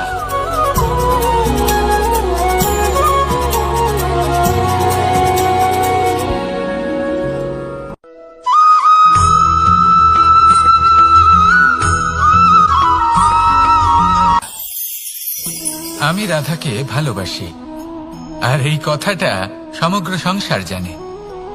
আর সময় অন্তরে লীলার দ্বারা, বিভিন্ন ঘটনা দ্বারা, কর্মের দ্বারা আমি নিজের এই ভালোবাসা রাধার সামনে প্রকাশ করি। এবার আপনি বলবেন, এসবের কি প্রয়োজন? রাধা কি এই কথা জানে না যে কৃষ্ণ তাকে কতটা ভালোবাসে? অবশ্যই জানে, কিন্তু এই যে ভালোবাসা, তা মনে রেখে দেওয়ার জন্য নয়, তা প্রকাশ করার জন্য।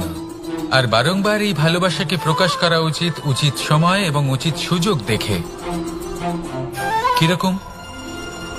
এবার যদি আপনি প্রেমীর সাথে কোনো উৎসবে থাকেন, তাহলে তার সাথে নৃত্য সঙ্গীত করুন।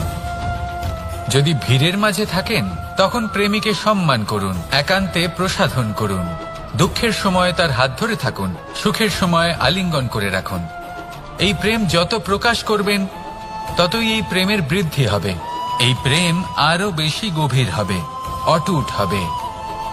তাই এই প্রেমকে মনে নয়, আপনার জীবনে স্থান দিন। মন খুলে প্রকাশ করুন, আর আমার সাথে ভালোবেসে বলুন, রাধা রাধা।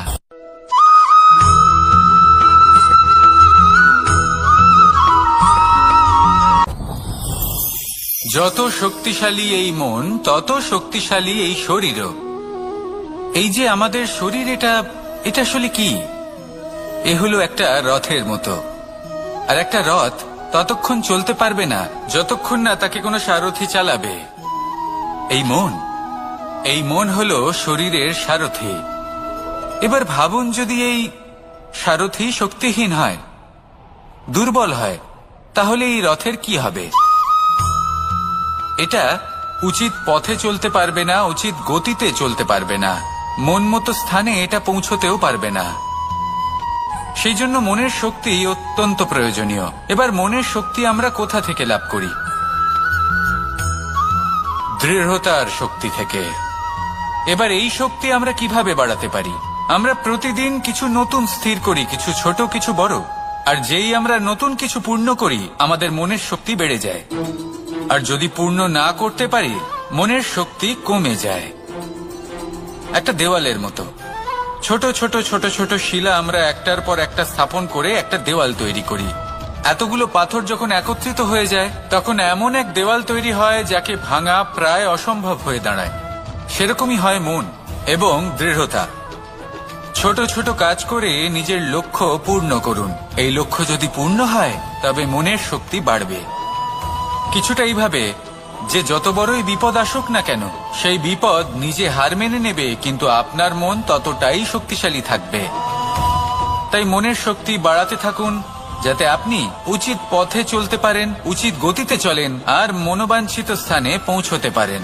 তবেই এই মন প্রসন্ন হয়ে বলবে, রাধা রাধা।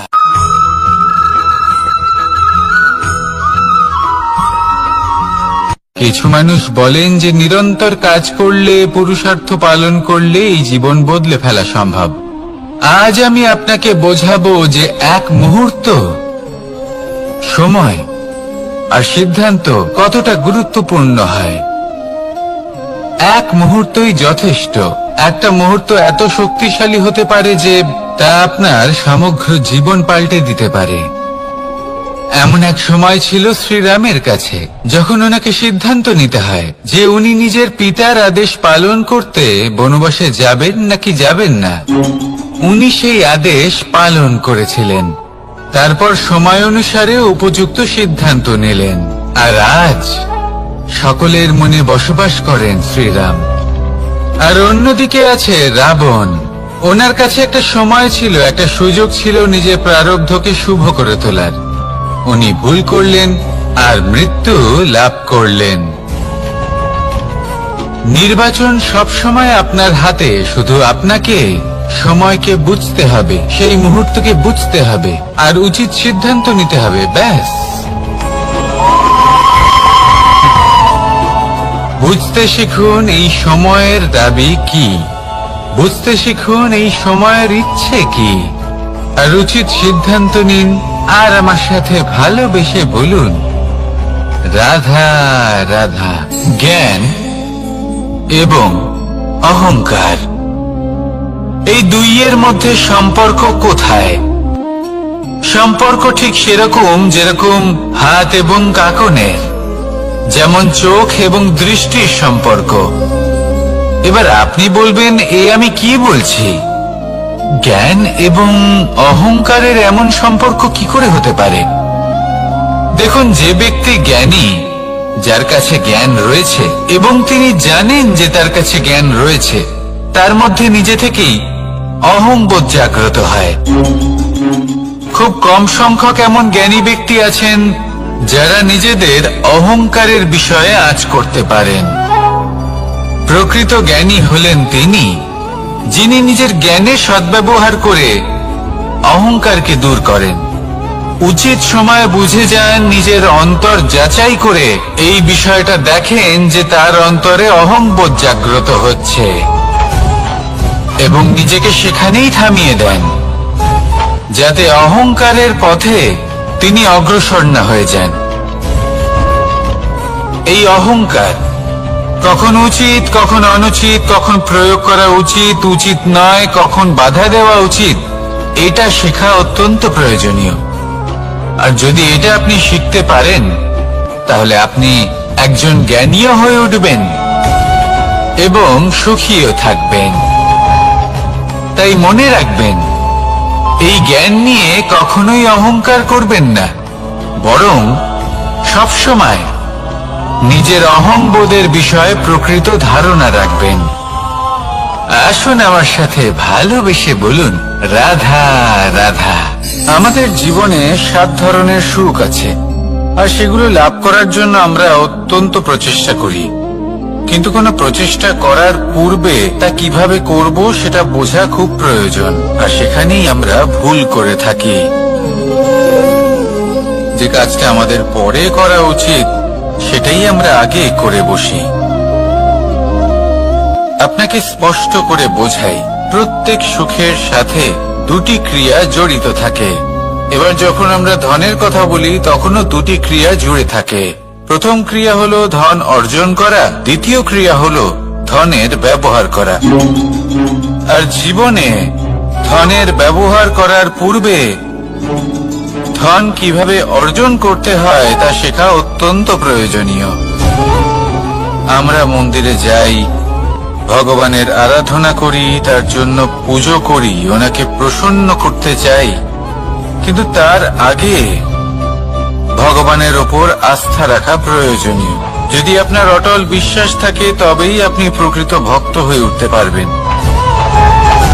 এবার যদি আপনি বক্তা হয়ে থাকেন, শ্রেষ্ঠ বক্তা হতে চান, এই সংসারের সামনে নিজের বক্তব্য রাখতে চান, তাহলে কথা বলার পূর্বে কথা শুনতে শিখুন।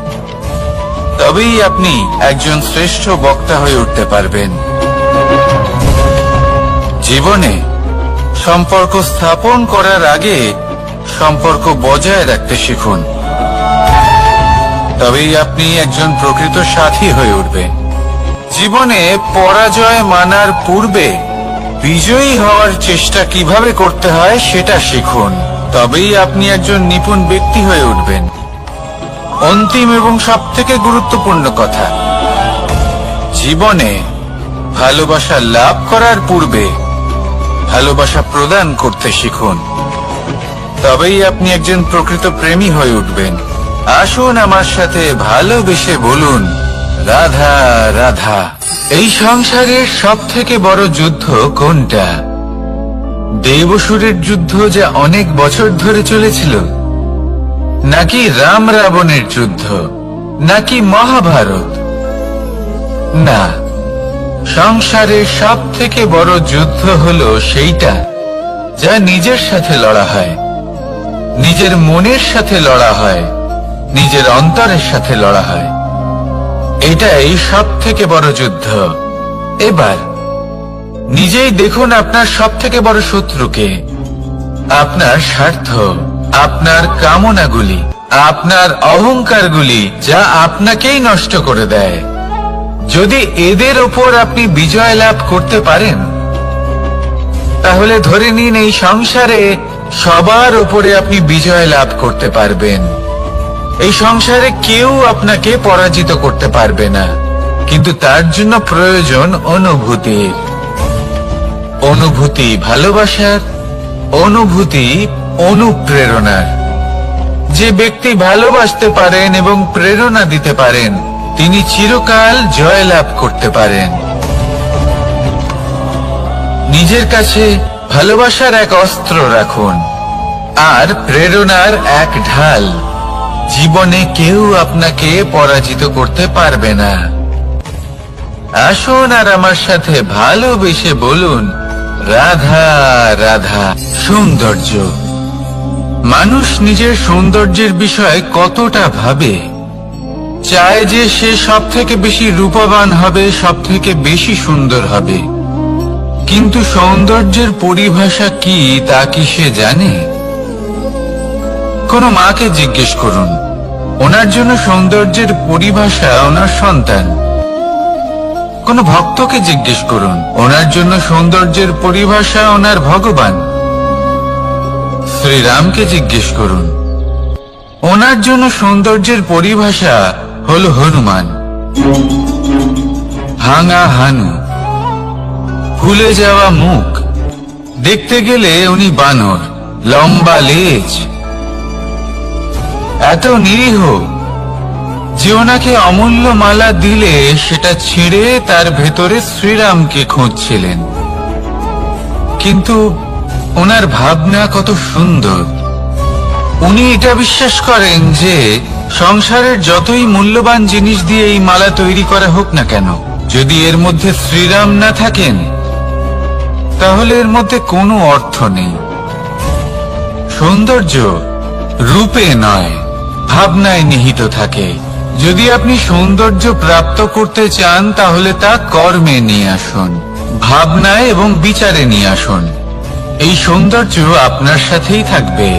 যদি আপনি সৌন্দর্যকে রূপের মধ্যে খোঁজেন, তাহলে কিছুক্ষণের জন্য পাবেন। সেই সৌন্দর্য সময়ের সাথে হারিয়ে যাবে। সৌন্দর্য যদি পেতে চান, খুঁজতেই চান, তাহলে হৃদয় খুঁজুন, কর্মে খুঁজুন। মন প্রসন্ন হয়ে বলবে, রাধা রাধা। এই সংসারে মানুষ জন্মগ্রহণ করেন, বড় হতে থাকেন, পুরুষার্থ লাভ করেন, অর্জন করেন। অর্জন করা আসলে কি? বেশিরভাগ মানুষ বলেন অর্জন করা অর্থাৎ ধন সম্পত্তি অর্জন করা। আর কি অর্জন করা যায়? আর কি লাভ করা যায়? আসল প্রশ্ন হলো এটাই যে কি এমন আছে যা বাস্তব রূপে অর্জন করার যোগ্য। তা হলো ব্যবহার, জ্ঞান এবং সন্তোষ। কেন?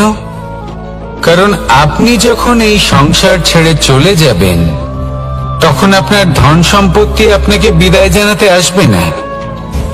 আপনাকে বিদায় জানাতে আসবে আপনার আপনজন, যাদের সাথে আপনার সুসম্পর্ক ছিল। সমগ্র সংসারে সহস্র মানুষ ধন অর্জন করে থাকেন। শ্রেষ্ঠ মানুষ হলেন তিনি, যিনি ব্যবহার, জ্ঞান এবং সন্তোষ অর্জন করে থাকেন, একে সকলের মধ্যে বিতরণ করেন। তাই এটাই করুন আর আমার সাথে ভালোবেসে বলুন, রাধা রাধা। সেই কখন থেকে এই পুস্তকটিকে দেখছি, কিন্তু এর থেকে আমি কোনো জ্ঞান লাভ করতেই পারছি না। এবার আপনি বলবেন যে আজ কেমন বিচিত্র কথা বলছি আমি। যদি এই পুস্তক থেকে আমাকে জ্ঞান লাভ করতে হয়, তাহলে শুধুই তাকিয়ে থাকলে হবে না। আমাকে এই পুস্তককে খুলতে হবে, পড়তে হবে, তাকে বুঝতে হবে, তবেই তো জ্ঞান প্রাপ্তি হবে। বড়ই সহজ একটা ব্যাপার, কিন্তু একে যাপন করা অত্যন্ত কঠিন। তাই না? আপনি নিজেকেই দেখে নিন। আপনার কাছে অনেক জ্ঞান রয়েছে। সহজ থেকে সহজতর জ্ঞানের কথা যদি বলি, আপনি এটুকু তো জানেন যে সত্যি কথা বলা ভালো কাজ, দান করা হলো পুণ্যের কাজ। আপনি জানেন যে পরিশ্রম করলে সাফল্য আসবে। এই জ্ঞান তো আমাদের কাছে রয়েছে, এমন অনেক জ্ঞান আমাদের কাছে রয়েছে, কিন্তু আলস্যের কারণে, অবহেলা করে আমরা শুধু এই জ্ঞান প্রয়োগ করতে পারি না, এই জ্ঞান যাপন করতে পারি না, একে আচরণে প্রয়োগ করতে পারি না, সেজন্য দুঃখী হয়ে যাই। তাই আপনার কাছে যা যা জ্ঞান আছে, যা যা জ্ঞান আপনি লাভ করেছেন, সেই জ্ঞান যাপন করা শুরু করুন, জীবনে প্রয়োগ করতে শুরু করুন। এই মন প্রত্যেকটি মুহূর্তে প্রসন্ন থাকবে, আর লক্ষ্য প্রাপ্ত করে এই মন বলবে, রাধা রাধা। একটা জলের ফোঁটাকে ফোঁটা নামে সম্বোধন করা হয়।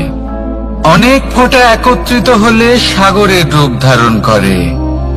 শুধু একটা পাতাকে পাতা বলা হয়, অন্য অনেক পাতার সাথে একত্রিত হলে তা গ্রন্থের রূপ ধারণ করে। একটা মাত্র সুতো অন্য সুতোর সাথে মিলিত হলে বস্ত্রের রূপ ধারণ করে। অনেক সংখ্যক ইট একত্রিত হলে মহলের রূপ ধারণ করে। সৈন্যরা একত্রিত হলে সৈন্যদল তৈরি হতে পারে। এটা হলো শক্তি সংগঠনের, এটাই হলো শক্তি একতার। তা সে বনস্পতি হোক বা কোনো ব্যক্তি হোক, কোনো মনোভাবই হোক, যদি একা থাকে তাহলে দুর্বল হয়ে পড়বে। যদি সংগঠিত থাকে তাহলে শক্তিও বাড়বে, আর আপনাকে সামনে এগিয়েও নিয়ে যাবে। তাই এই একতায় বিশ্বাস রাখুন, আর আমার সাথে ভালোবেসে বলুন, রাধা রাধা। এমন কিছু রয়েছে মানুষের মনে, তাদের জীবনে এমন এক আবেগ যা সর্বজন বিদিত, যা সবাই জানেন যে উপস্থিত আছে, সেটাকে আমরা সমস্যা বলে থাকি। এমনিতে আমরা সকলেই জানি যে এমন কোনো গৃহ নেই যেখানে মৃত্যুর ছায়া পড়েনি, এমন কোনো বৃক্ষ নেই যার দ্বারা ওষুধ তৈরি সম্ভব নয়, এমন কোনো অন্ন নেই যা সময়ের সাথে বিষ বা অমৃতে পরিণত হতে পারে। এবার এই সমস্যাগুলি কোনো ব্যক্তির জন্য সমস্যা হতে পারে, কিন্তু নিজে থেকে এরা কোনো সমস্যাই নয়। এরা আসে আমাদের সাহায্য করতে, আমাদের কিছু শেখাতে। আপনি নিজেই দেখুন, পর্বতের শিখর থেকে কোনো এক পাখি পড়ে গিয়ে নিজের প্রাণ ত্যাগ করলো। সেটা কখন সম্ভব? যখন সেই পাখি ওড়ার চেষ্টাই করে না। তখন যখন কোনো ব্যক্তি জলে পড়ে যান এবং ডুবে গিয়ে নিজের প্রাণ হারান, এর সম্ভাবনা কখন বেশি থাকে? যখন সেই ব্যক্তি সাঁতার কাটার চেষ্টাই করেন না। তখন এই সমস্যা প্রত্যেকের জীবনে থাকবেই, কিন্তু এটা মনে রাখা প্রয়োজনীয় যে কোনো সমস্যা পরিস্থিতির কারণে সমস্যা হয়ে ওঠে না। এই পরিস্থিতি যখন আমাদের সামনে আসে, আমাদের তা কঠিন মনে হয়, আমরা নতমস্তক হয়ে পড়ি, ভয়ভীত হয়ে পড়ি, তার সম্মুখীন হতে পারি না। তখন তা সমস্যার রূপ নেয়। দৃঢ় হয়ে দাঁড়িয়ে থাকুন সাহসের সাথে, এই পরিস্থিতিগুলির সম্মুখীন হন, দেখবেন সমস্যা কখন সাফল্যে পরিণত হবে আপনি জানতেই পারবেন না। আসুন আমার সাথে ভালোবেসে বলুন, রাধা রাধা। এই সংসারে কখনো কোনো ব্যক্তিকে তার বাইরের পোশাক দেখে বিচার করার চেষ্টা করবেন না, এটা খুব বড় ভুল করবেন। যেমন আমরা জীবনে অনেক সময় এমন করি, ধরুন কোথাও একটা গাছ দেখলাম, খুব বিশাল আকারের একটা গাছ, যেটা মাটির থেকে অনেক উঁচুতে পৌঁছে গেছে, যার বিশাল শাখা আছে।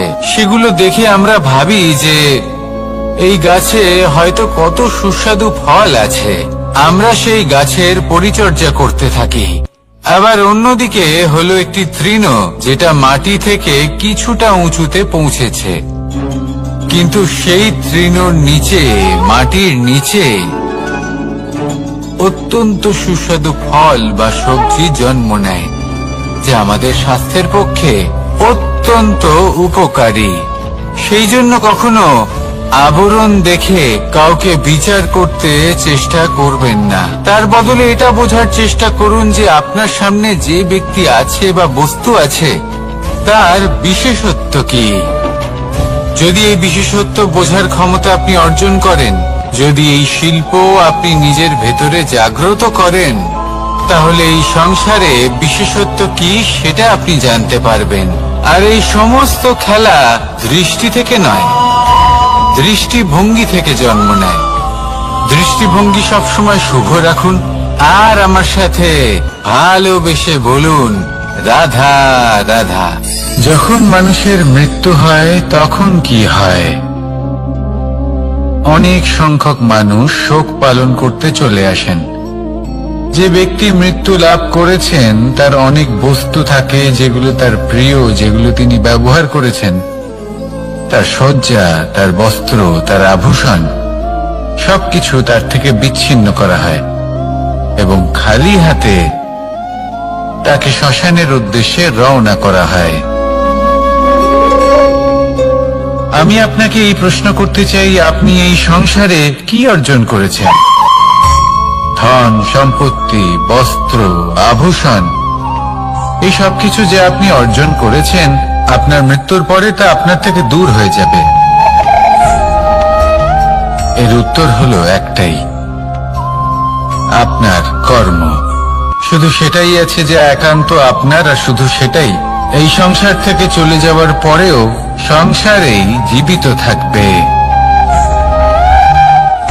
যদি আপনি দুষ্কর্ম করেন, তাহলে এই সংসার আপনাকে একটি অনুচিত উদাহরণ হিসেবে মনে রাখবে যে এই ব্যক্তি খুব পাপী ছিল, অনুচিত কর্ম করতেন।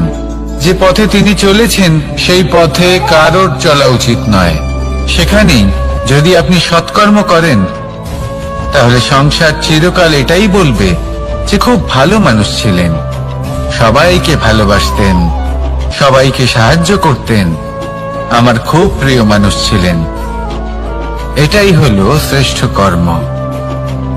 সেই জন্য জীবনে শুধুমাত্র ধন সম্পত্তি, আভূষণ এই সব অর্জন করতে গিয়ে নিজের মনোনিবেশ করবেন না। শ্রেষ্ঠ কর্ম করুন।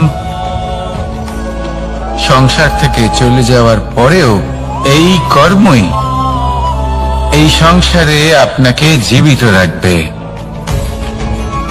আসুন আমার সাথে ভালোবেসে বলুন, রাধা রাধা। আমরা সবাই সূর্যকে সম্মান করি, ওনাকে শ্রদ্ধা করি, ওনাকে পুজো করি। এই সূর্য আমাদের শক্তি প্রদান করেন, প্রকাশ প্রদান করেন। কখনো কখনো উষ্ণতা এতটাই বাড়িয়ে তোলেন, এতটাই তপ্ত করে তোলেন, আমাদের একথা মনে হয় যে আমাদের এই শরীর জ্বলে যাচ্ছে। তখনও আমরা বিরোধিতা করি না, তাকে কটু কথা শোনাই না, আমরা সসম্মানে তা গ্রহণ করি। কেন কেন করি? কারণ আমরা জানি যে সন্ধেবেলা যখন সূর্যাস্ত হবে, তখন শুধুমাত্র অন্ধকার বাকি থাকবে। ঠিক কিছুটা এরকমই হয় আমাদের মাতা পিতাও, যিনি আমাদের জন্ম দেন, আমাদের ভরণ পোষণ করেন, আমাদের বড় করেন, আমাদের প্রেম প্রদান করেন। কখনো কখনো তাদের মুখ থেকে কটু কথা নিঃসৃত হয়, আমাদের দুঃখ হয়, কিন্তু তখন আমাদের এটা বোঝা উচিত এগুলি নিঃসৃত হচ্ছে আমাদেরই মঙ্গলের জন্য।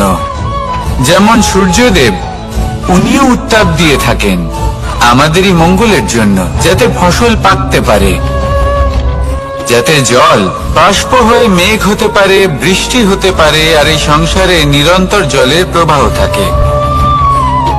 আমাদের মাতা পিতা, তাদের কঠোর আচরণ, তাদের কঠোর অনুশাসনের পেছনে লুকিয়ে থাকে ওনাদের ভালোবাসা। আমাদের তা বুঝতে হবে, সসম্মানে ওনাদের গ্রহণ করতে হবে, কারণ ঠিক সূর্যাস্তের পরে যেমন চতুর্দিক অন্ধকারচ্ছন্ন হয়ে যায়, তেমনি আমাদের জীবন থেকে যখন আমাদের মাতা পিতা চলে যায়, তখন আমাদের জীবনেও শুধু এবং শুধুমাত্র অন্ধকারই ছেয়ে থাকে। সেই জন্য নিজের মাতা পিতাকে সম্মান করুন, ওনাদের ভালোবাসা প্রদান করুন। এই মন আর এই জীবন প্রসন্ন হয়ে বলবে, রাধা রাধা। কিছু মানুষ বলেন যে নিরন্তর কাজ করলে, পুরুষার্থ পালন করলে এই জীবন বদলে ফেলা সম্ভব। আজ আমি আপনাকে বোঝাবো যে এক মুহূর্ত, সময় আর সিদ্ধান্ত কতটা গুরুত্বপূর্ণ হয়। এক মুহূর্তই যথেষ্ট। একটা মুহূর্ত এত শক্তিশালী হতে পারে যে তা আপনার সমগ্র জীবন পাল্টে দিতে পারে। এমন এক সময় ছিল শ্রীরামের কাছে, যখন ওনাকে সিদ্ধান্ত নিতে হয় যে উনি নিজের পিতার আদেশ পালন করতে বনবাসে যাবেন নাকি যাবেন না। উনি সেই আদেশ পালন করেছিলেন, তারপর সময় অনুসারে উপযুক্ত সিদ্ধান্ত নিলেন। আর আজ সকলের মনে বসবাস করেন শ্রীরাম। আর অন্যদিকে আছে রাবণ। ওনার কাছে একটা সময় ছিল, একটা সুযোগ ছিল নিজের প্রারব্ধকে শুভ করে তোলার। উনি ভুল করলেন আর মৃত্যু লাভ করলেন। নির্বাচন সবসময় আপনার হাতে, শুধু আপনাকে সময়কে বুঝতে হবে, সেই মুহূর্তকে বুঝতে হবে আর উচিত সিদ্ধান্ত নিতে হবে, ব্যাস। বুঝতে শিখুন এই সময়ের দাবি কি, বুঝতে শিখুন এই সময়ের ইচ্ছে কি, আর উচিত সিদ্ধান্ত নিন। আর আমার সাথে ভালোবেসে বলুন, রাধা রাধা। জ্ঞান এবং অহংকার, এই দুইয়ের মধ্যে সম্পর্ক কোথায়? সম্পর্ক ঠিক সেরকম যেরকম হাত এবং কাঁকনের, যেমন চোখ এবং দৃষ্টির সম্পর্ক। এবার আপনি বলবেন, আমি কি বলছি? জ্ঞান এবং অহংকারের এমন সম্পর্ক কি করে হতে পারে? দেখুন, যে ব্যক্তি জ্ঞানী, যার কাছে জ্ঞান রয়েছে এবং তিনি জানেন যে তার কাছে জ্ঞান রয়েছে, তার মধ্যে নিজে থেকেই অহংবোধ জাগ্রত হয়। খুব কম সংখ্যক এমন জ্ঞানী ব্যক্তি আছেন যারা নিজেদের অহংকারের বিষয়ে আঁচ করতে পারেন।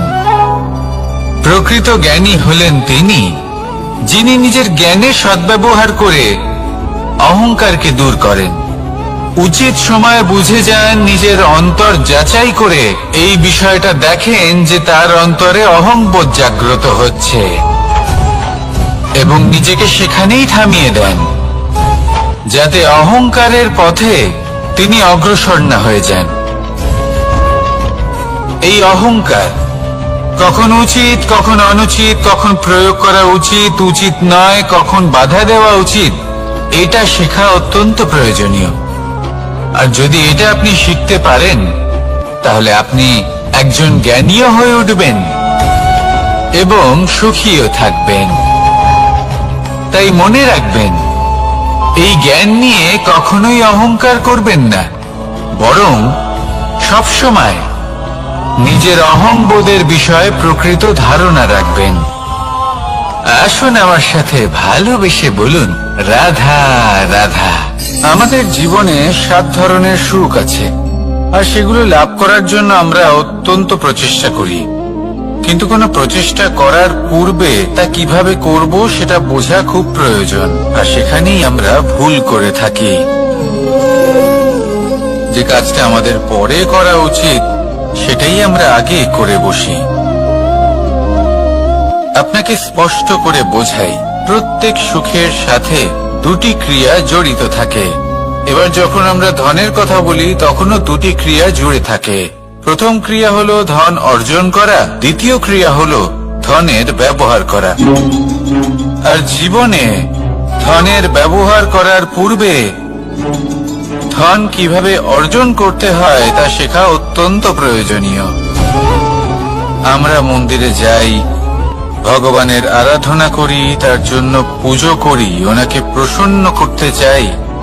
কিন্তু তার আগে ভগবানের উপর আস্থা রাখা প্রয়োজনীয়। যদি আপনার অটল বিশ্বাস থাকে তবেই আপনি প্রকৃত ভক্ত হয়ে উঠতে পারবেন। এবার যদি আপনি বক্তা হয়ে থাকেন, শ্রেষ্ঠ বক্তা হতে চান, এই সংসারের সামনে নিজের বক্তব্য রাখতে চান, তাহলে কথা বলার পূর্বে কথা শুনতে শিখুন। তবেই আপনি একজন শ্রেষ্ঠ বক্তা হয়ে উঠতে পারবেন। জীবনে সম্পর্ক স্থাপন করার আগে সম্পর্ক বজায় রাখতে শিখুন। তবেই আপনি একজন প্রকৃত সাথী হয়ে উঠবেন। জীবনে পরাজয় মানার পূর্বে বিজয়ী হওয়ার চেষ্টা কিভাবে করতে হয় সেটা শিখুন। তবেই আপনি একজন নিপুণ ব্যক্তি হয়ে উঠবেন। অন্তিম এবং সবথেকে গুরুত্বপূর্ণ কথা, জীবনে ভালোবাসা লাভ করার পূর্বে ভালোবাসা প্রদান করতে শিখুন। তবেই আপনি একজন প্রকৃত প্রেমী হয়ে উঠবেন। আসুন আমার সাথে ভালোবেসে বলুন, রাধা রাধা। এই সংসারের সবথেকে বড় যুদ্ধ কোনটা? দেবসুরের যুদ্ধ যা অনেক বছর ধরে চলেছিল, নাকি রাম রাবণের যুদ্ধ, নাকি মহাভারত? না, সংসারের সবথেকে বড় যুদ্ধ হলো সেইটা যা নিজের সাথে লড়া হয়, নিজের মনের সাথে লড়া হয়, নিজের অন্তরের সাথে লড়া হয়। এটাই সবথেকে বড় যুদ্ধ। এবার নিজেই দেখুন আপনার সবথেকে বড় শত্রুকে। আপনার স্বার্থ, আপনার কামনাগুলি, আপনার অহংকারগুলি, যা আপনাকেই নষ্ট করে দেয়। যদি এদের ওপর আপনি বিজয় লাভ করতে পারেন, তাহলে ধরে নিন এই সংসারে সবার উপরে আপনি বিজয় লাভ করতে পারবেন। এই সংসারে কেউ আপনাকে পরাজিত করতে পারবে না। কিন্তু তার জন্য প্রয়োজন অনুভূতির। অনুভূতি ভালোবাসার, অনুভূতি অনুপ্রেরণার। যে ব্যক্তি ভালোবাসতে পারেন এবং প্রেরণা দিতে পারেন, তিনি চিরকাল জয় লাভ করতে পারেন। নিজের কাছে ভালোবাসার এক অস্ত্র রাখুন আর প্রেরণার এক ঢাল। জীবনে কেউ আপনাকে পরাজিত করতে পারবে না। আসুন আর আমার সাথে ভালোবেসে বলুন, রাধা রাধা। সৌন্দর্য। মানুষ নিজের সৌন্দর্যের বিষয়ে কতটা ভাবে, চায় যে সে সব থেকে বেশি রূপবান হবে, সব থেকে বেশি সুন্দর হবে। কিন্তু সৌন্দর্যের পরিভাষা কি তা কি সে জানে? কোন মাকে জিজ্ঞেস করুন, ওনার জন্য সৌন্দর্যের পরিভাষা ওনার সন্তান। কোন ভক্তকে জিজ্ঞেস করুন, ওনার জন্য সৌন্দর্যের পরিভাষা ওনার ভগবান। শ্রীরামকে জিজ্ঞেস করুন, ওনার জন্য সৌন্দর্যের পরিভাষা হল হনুমান। ভাঙা হানু, ফুলে যাওয়া মুখ, দেখতে গেলে উনি বানর, লম্বা লেজ, এত নিরীহ যে ওনাকে অমূল্য মালা দিলে সেটা ছিঁড়ে তার ভেতরে শ্রীরামকে খুঁজছিলেন। কিন্তু ওনার ভাবনা কত সুন্দর। উনি এটা বিশ্বাস করেন যে সংসারের যতই মূল্যবান জিনিস দিয়ে এই মালা তৈরি করা হোক না কেন, যদি এর মধ্যে শ্রীরাম না থাকেন তাহলে এর মধ্যে কোনো অর্থ নেই। সৌন্দর্য রূপে নয়, ভাবনায় নিহিত থাকে। যদি আপনি সৌন্দর্য প্রাপ্ত করতে চান তাহলে তা কর্মে নিয়ে আসুন, ভাবনায় এবং বিচারে নিয়ে আসুন। এই সৌন্দর্য আপনার সাথেই থাকবে। যদি আপনি সৌন্দর্যকে রূপের মধ্যে খোঁজেন তাহলে কিছুক্ষণের জন্য পাবেন, সেই সৌন্দর্য সময়ের সাথে হারিয়ে যাবে।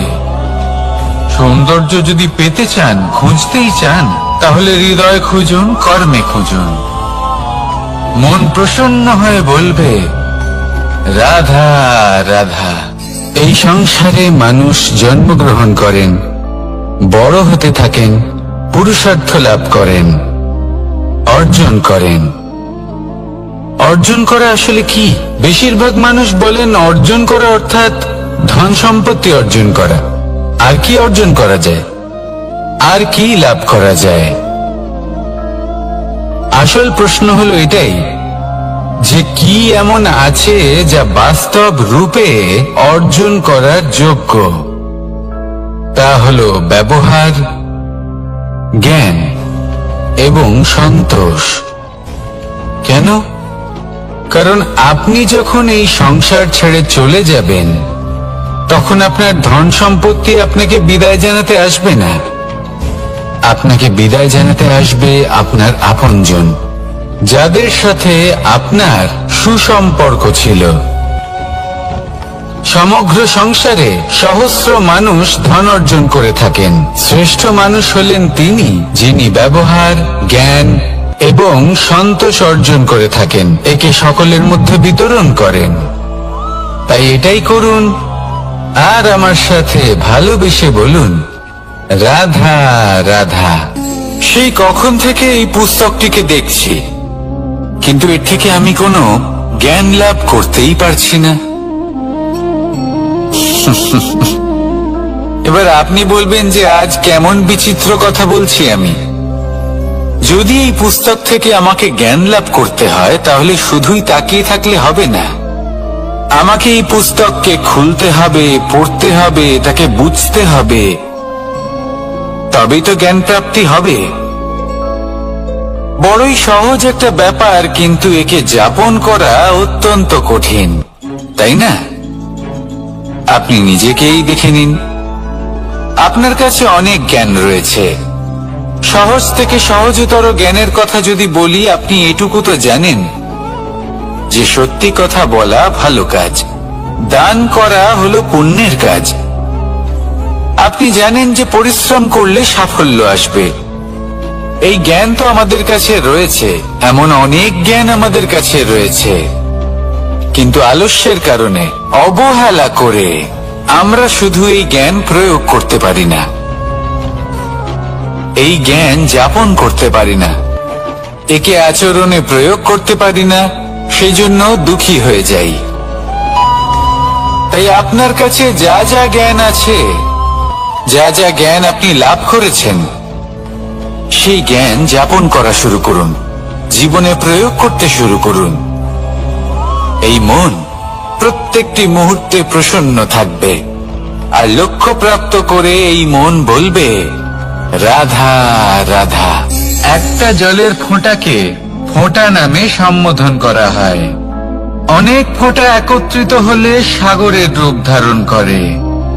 শুধু একটা পাতাকে পাতা বলা হয়, অন্য অনেক পাতার সাথে একত্রিত হলে তা গ্রন্থের রূপ ধারণ করে। একটা মাত্র সুতো অন্য সুতোর সাথে মিলিত হলে বস্ত্রের রূপ ধারণ করে। অনেক সংখ্যক ইট একত্রিত হলে মহলের রূপ ধারণ করে। সৈন্যরা একত্রিত হলে সৈন্যদল তৈরি হতে পারে। এটা হলো শক্তি সংগঠনের, এটাই হলো শক্তি একতার। তা সে বনস্পতি হোক বা কোনো ব্যক্তি হোক, কোনো মনোভাবই হোক, যদি একা থাকে তাহলে দুর্বল হয়ে পড়বে। যদি সংগঠিত থাকে তাহলে শক্তিও বাড়বে, আর আপনাকে সামনে এগিয়েও নিয়ে যাবে। তাই এই একতায় বিশ্বাস রাখুন, আর আমার সাথে ভালোবেসে বলুন, রাধা রাধা। এমন কিছু রয়েছে মানুষের মনে, তাদের জীবনে এমন এক আবেগ যা সর্বজন বিদিত, যা সবাই জানেন যে উপস্থিত আছে। সেটাকে আমরা সমস্যা বলে থাকি। এমনিতে আমরা সকলেই জানি যে এমন কোনো গৃহ নেই যেখানে মৃত্যুর ছায়া পড়েনি, এমন কোনো বৃক্ষ নেই যার দ্বারা ওষুধ তৈরি সম্ভব নয়, এমন কোনো অন্ন নেই যা সময়ের সাথে বিষ